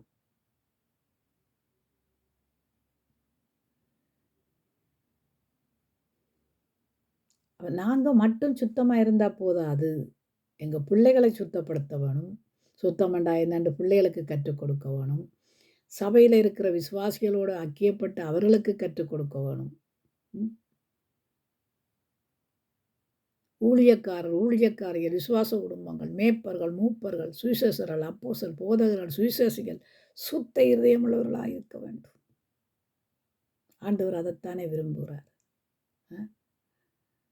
அந்த சுத்த இருதயம் எங்களுக்குள்ள வந்துட்டா நீதி எப்படியா இருக்குமா? நதியை போல இருக்கும், வெளிச்சமாக இருக்கு. நீதி வெளிச்சமாக இருக்கு, அதில் ஒரு பிசகும் இருக்காது பாருங்க.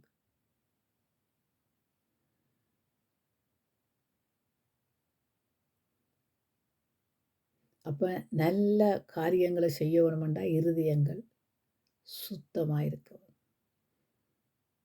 நோய்வாய்ப்பட்ட மக்களுக்காக ஜெபம் பண்ணணும். அவன் எதிரியாக இருந்தா என்ன, யாராக இருந்தான், அவனுக்காக ஜெபம் பண்ணு, அவளுக்காக ஜெபம் பண்ணு, அந்த குடும்பங்களுக்காக ஜெபம் பண்ணு.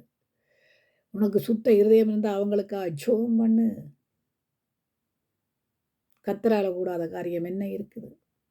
நாங்கள் அந்த ஆக்சிடென்ட் பட்ட ஒரு தம்பிக்காக ஜெபிச்சோம். அந்த தம்பி சுகமடைய இல்லையா? எவ்வளவு பேருக்காக ஜெபிக்கிறோம்.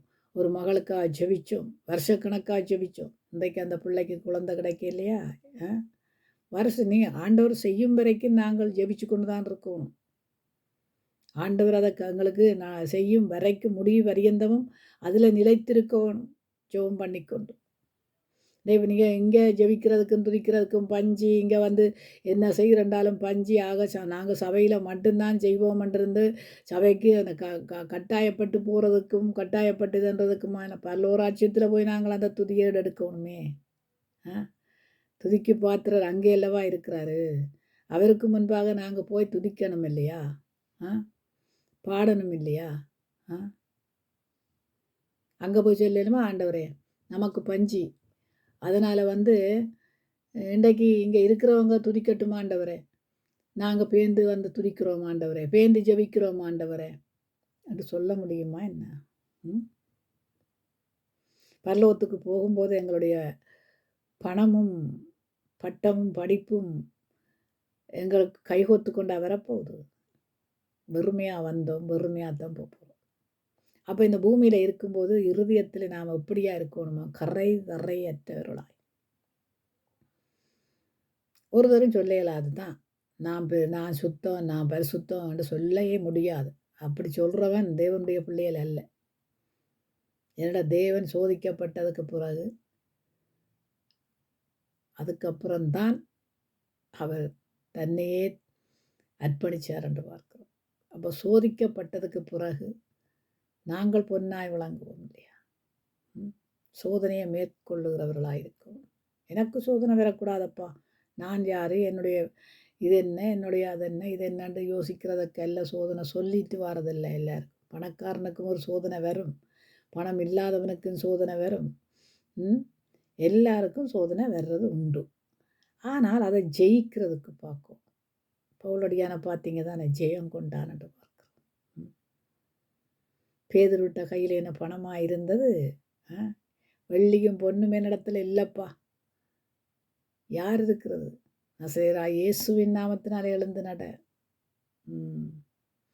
ஆண்டவர் சொல்கிறார், எனக்கு சித்தமுன்னா நீ சுத்தமாக விரும்புகிறாயா? உனக்கு சித்தம், எனக்கு சித்தம் உண்டு, நீ சுத்தமாக. அப்போ அவனுக்கு விசுவாசம் இருந்தால் தான் அவன் சுத்தமாக முடியும். ஆண்டவருக்கு குணப்படுத்த ஆயத்தமாக இருக்கிறாரு. ஆண்டவர் சரியான காரியங்கள் செய்ய ஆயத்தமாக இருக்கிறாரு. ஆண்டவர் இருதயத்தை சுத்தப்படுத்த ஆயத்தமாக இருக்கிறாரு. ஆனால் நான் விட்டு கொடுக்குறேன் இல்லையே, என் இருதயத்தை விட்டு கொடுக்குறேன் இல்லையே. அவள் விட்டு கொடுத்தா தானே ஆண்டவர் அதை தொட்டுடுவார். பாருங்க, ஆவியானவர் போய் தொட்டுடுவார் அதை. அப்போ எங்களுக்குள்ள நல்ல மகிழ்ச்சியும் மன மகிழ்ச்சியும் வரும் இல்லையா? சமாதானம், அன்பு எல்லாம் வரும் இல்லையா? அப்போ அப்படியான பிள்ளைகளாய் நாங்கள் இருக்கணும். கர்த்தருக்குள்ளே இருந்து நடத்தப்பட வேணும். அதான் ஆண்டவருக்கு பிரியமான காரியம். முடியாது, ஒருத்தரால் எங்களால் முடியலை என்று சொல்லும்போதும் அந்த முடியாத இடத்துலையும் முடியும் என்றதுக்காக வந்திருக்குண்டு ஆண்டவரை தேடவும். என்னால் முடியும், 1 மணி நேரமாக இல்லை 1/2 மணி நேரமாக 10 நிமிஷமோ இருந்து தத்திர தேட முடியும், சொல்ல முடியும், செய்ய முடியும் என்று நிற்கவும். அப்படியான பிள்ளைகளாய் நாங்கள் வளர பார்க்கணும். மீண்டும் ஒரு வார்த்தையோடு உங்கள் மத்தியிலே வருகிறேன். இருதயம் தேவனுக்கு முன்பாக சுத்தமாயிருக்கட்டும். அசூசித்தி படாதபடிக்கு பாளையம் சுத்தமாயிருக்க வேணும். இருதயம் சுத்தமாயிருக்க வேணும். தேவனுக்கு பிரியமான ஜனங்களாய் நடக்க வேணும். அதுதான் தேவனுக்கும் விருப்பம். பிதாவானவருக்கும் தேவகுமாரனாக இருக்கிறவருக்கும் உங்களுக்காக ஆண்டவரோட வலது பிரசாதத்திலேருந்து பிறந்து பேசுகிறார் இல்லையா? அப்போ அப்படி பிறந்து பேசுகிற தேவனுக்கு முன்பாக எங்களுடைய இருதயம் சுத்தமாக இருக்க வேணும் இல்லையா? தயவு செய்து காத்துக்கொள்ளுங்க. இருதயத்தை காத்துக்கொண்ட அபிஷேகத்தையும் பெற்றுக்கொண்ட அபிஷேகத்தையும் காத்துக்கொள்ள வேணும். இருதயத்தையும் காத்துக்கொள்ள வேணும். காத்து கொள்ளுகிறது தேவனுக்கு பிரியமானதாக இருக்கிறது. தயவு செய்து நீங்கள் எல்லாரும் ஆண்டவருக்கு முன்பாக நிற்க வேண்டியவர்கள். விழுந்து போகாதபடி ஆண்டவர் தாமே உங்களை நிலைநிறுத்த வல்லவராயிருக்கிறார். நாம் செய்த தவறுகளுக்கெல்லாம் மன்னிப்பு கேட்க வேண்டியது நம்முடைய கடமைகள். நான் என்னடா ஆண்டவர் சொல்கிறார்ல, ஒரு பாவத்தை மறைக்கிறவன் வாழ்வடைய மாட்டான், அதை அறிக்கை செய்து விட்டு விடுகிறவன் வாழ்வு பெறுவான். அப்படியாய் நாங்கள் தவறுகள் செய்திருந்தால் தப்பிதங்க ஆண்டவரே, நான் இன்னாருக்கு தப்பு செய்தேன், இன்னாருக்கு தவறு செய்தேன், நீங்கள் மட்டுமில்லை, யார் யாரெல்லாம் செய்திருந்தாலும் அவர்கள் மன்னிப்பு ஆண்டவரிடத்தில் கேட்க வேண்டும். மற்றது என்னென்று கேட்டால், பிள்ளைகளையும் நீங்கள் சரியான விதத்தில் பிள்ளைகளுக்கும் கற்றுக் கொடுக்கணும். பிள்ளையண்டா பிள்ளை, சரியண்டா சரியண்டு. இது நீங்கள் செய்தால் பிள்ளையண்டா பிள்ளைகளுக்கு சொல்லிக் கொடுக்கணும். இது பிள்ளை, இனிமேல் அதை செய்யாதபடிக்கு காத்துக்கொள்ளணும் பிள்ளைகளை. இரண்டு வருங்க நாங்கள் மரித்தாலும் எங்கள் பிள்ளைகளுடைய பிள்ளைகள் தானே கானான் தேசத்துக்கு நுழைந்தது போல பரலோ தேசத்துக்கு போகிறதுக்கு மறுரூபமாக்கப்பட வேணும். அந்த வாஞ்சையும் அந்த ஆர்வமும் உங்களுக்கு இருக்கிறதா தாய் தகப்பனுக்கு? என் பிள்ளைகள் போகணும், பரலோகத்துக்குள்ள மறுரூபமாக்கப்பட்டு போகணும்னு அந்த வாஞ்சையும் அந்த ஆர்வமும் உங்களுக்குள்ள இருந்தால் பிள்ளைகளை சரியான விதத்தில் வேதத்துக்களை வளர்க்கவும். இது பிள்ளை, இது சரி என்று சொல்லி வளர்க்கவும். நாங்கள் விட்டதை நாங்கள் திரும்ப பிடிக்க இயலாது. ஆனால் இனிப்படி விட்ட காரியங்களை நாங்கள் திரும்பி பாராதபடிக்கு நாங்கள் இனிமேல் புதிதாக்கப்பட்டவர்களாய் இருக்க வேணும். போனது தான். போன பஸ்ஸுக்கு கையாட்டையலாதுன்னு சொல்லுவாங்க இல்லையா? திரும்பி வர்றதுக்கு எவ்வளவு நேரமாகும். அப்போ அதே மாதிரி போன காரியங்களை எல்லாம் நினச்சி பார்க்காம நாங்கள் மனம் திரும்பி புதிய வஸ்திரங்களை உடுத்துறவர்களாக இருக்கணும். புதிய ஆவியானவரை தரிக்கிறவர்களாக இருக்கணும். புது கிருபையை பெற்றுக்கொள்கிறவர்களாக இருக்க வேண்டும். இத்தோடு நான் முடிக்கிறேன். மீண்டும் ஒரு வார்த்தையோடு உங்கள் மத்தியிலே வருகிறேன். ஏன்னா சும்மா இருக்கிற நேரங்கள் எல்லாம் நீங்கள் இந்த வேதத்தை படிச்சிங்கன்னு சொன்னால் நல்லம், உங்களோட உடம்புக்கும் நல்லம், மற்றவருடைய வாழ்க்கைக்கும் நல்லம், உங்களுடைய சந்ததிக்கு நல்லம், உங்கள் பிள்ளைகளுக்கு நல்லம். ஏன்னா பிள்ளைகளுக்கு நீங்கள் கற்றுக் கொடுத்தா பிள்ளைகளும் அதை கற்றுக்கொள்ளும் இல்லையா?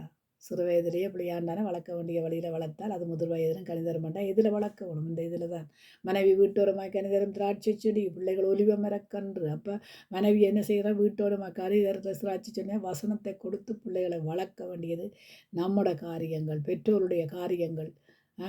மனைவி மட்டும் இல்லை, கணவனும் அதற்கு உறுதுணையாக இருக்க வேண்டும். அப்போ அது மாதிரி தான் நாங்கள் என்ன செய்யணுமென்றால் சபைகளில் நாங்கள் அப்படியான எல்லாரும் பிள்ளைகள்லாம், எல்லாரும் தாய் தகப்பன், ஒரே ரத்தத்தால் கழுவப்பட்டிருக்கிறோம். அதுக்குள்ளே எந்த பாக பிரிவினையோ பாச பிரிவினையோ இருக்கக்கூடாது. எல்லாம் ஒருத்தர், எல்லாம் தேவனாலே நாங்கள் கழுவப்பட்ட, தேவனுடைய இரத்தத்தாலே கழுவப்பட்ட நாங்கள் ஒரே தகப்பனுக்கு பிள்ளைகள். மாம்சத்துக்குரிய தகப்பனுக்கு பிள்ளைகள் நாங்கள் விட்டதை பார்க்குறோம் தானே. ஆவிக்குரிய பிள்ளைகள் யாரு, மாம்சத்துக்குரிய பிள்ளைகள் யாருன்னு பார்க்குறோம் இல்லையா? ஈசாக்கு யாரு? ஆவிக்குரியவர்களாக பிறந்தப்பட்டவர்கள். அப்போ நீங்கள் பார்க்க வேண்டியது என்னென்னா, நாங்கள் ஆவியினாலே பிறக்கப்பட்ட பிள்ளைகளுக்குள்ளே இவங்களுடைய ஆவியானவர் இருக்க வேண்டும். அப்படியா நடத்தப்பட வேண்டியவர்களாக இருக்கிறோம். குறைகள் குற்றங்கள் இருந்தாலும் அதை மன்னித்து மறந்து அதை சீர்படுத்தி, ஆண்டவரே, நாங்கள் ஞானம் இல்லாமல் நடந்த காரியங்கள், அன்பில்லாமல் இருந்த காரியங்கள், புத்தி இல்லாமல் நடந்த காரியங்கள் எல்லாம் எங்களை விட்டு அகற்றி எங்களுக்கு ஒரு புதிய வஸ்திரத்தை தரித்து விடுங்கப்பா, புதிய ஆவியை எங்களுக்குள்ள ஊற்றுங்க, அந்த இருதயத்தில் ஊற்றுங்கன்னு கேட்குற ஜனங்களாய் மாற்றப்பட வேண்டும். தயவுசெய்து இத்தோட முடிக்கிறேன். மீண்டும் உங்கள் மத்தியில் வருவேன். தகப்பனே, உமக்கு நான் நன்றி சொல்லுகிறேன். ஆண்டவரே, நாங்கள் நினைப்பதற்கும் வேண்டுவதற்கும் அதிகமாய் கிரியை செய்கிற தேவனாகிய கர்த்தாவே, கொடுத்த வார்த்தைகள் ஒவ்வொன்றும் ஆமென்றும் ஆமேன் என்றும் உள்ள வார்த்தைகள் ஐயா, இருதயத்தின் நினைவினாலே வாய் பேசும் என்று சொல்லியிருக்கிறீங்க. இருதயம் ஆண்டவரே, எங்களை ஆண்டவரே தகப்பனே நல் வார்த்தைகளினாலே பேச வைக்கிறது ராஜா. நல்லோர்கள் தீயோர்களை எல்லாம் காண்கிற தேவன் ஆண்டவரே, தீய இருதயத்தினாலும் ஆண்டவரே, பொல்லாத இருதயத்திலிருந்து பொல்லாத நினைவுகள் வராதபடிக்கு ஆண்டவரே, சுத்த ஆண்டவரே நினைவுகள் வர, ஆண்டவரே வார்த்தைகள் வர, இருதயத்தில் இருந்து தேவனுடைய வார்த்தைகள் புறப்பட ஆவியானவர் தாமே ஒவ்வொருத்தருக்கும் கிரியை செய்யும்படியாக செபிக்கிறேன் ஐயா. இருதயத்தில் இருந்து வருகிறத ஆண்டவரை நாங்கள் அறிகிற பிள்ளைகளாய் மாற்றும். ஆண்டவரை என்ன வருகிறது, ஏது வருகிறது என்று அறிந்து அதன்படி நடக்கிறவர்களாய் மாற்றுங்க ஐயா. தீயதெல்லாம் பாவம் என்று அந்த சொல்லியிருக்கிறபடி இந்த திருக்கான இருதயங்களை எடுத்து நவமான இருதயங்களை கொடுத்து தேவ வார்த்தைகளினாலே பிள்ளைகள் நடத்தப்பட ஆவியானவர் தாமே உதவி செய்யும்படியாக செபிக்கிறேன். உம்முடைய கரத்திலே ஒப்புக் கொடுக்கிறேன். கேட்கிறவர்கள் ஒவ்வொருத்தரும் அதன்படி நடப்பார்களாக. சீர்படுத்தப்படுவார்களாக. ஏனோதானோ ஒன்று இந்த வார்த்தைகளை விட்டு விடாதபடி அப்பா, வார்த்தையெல்லாம் உடைய வேதத்தில் இருக்கிறது ராஜா. அந்த வார்த்தைகளின்படி நடக்க ஆவியானவர் உதவி செய்யும்படியா ஜெபிக்கிறேன் ஆண்டவரே. எல்லாம் வல்ல இயேசு கிறிஸ்துவின் நாமத்தில் ஜெபிக்கிறேன் நல்ல பிதாவே. ஆமேன், ஆமேன், ஆமேன்.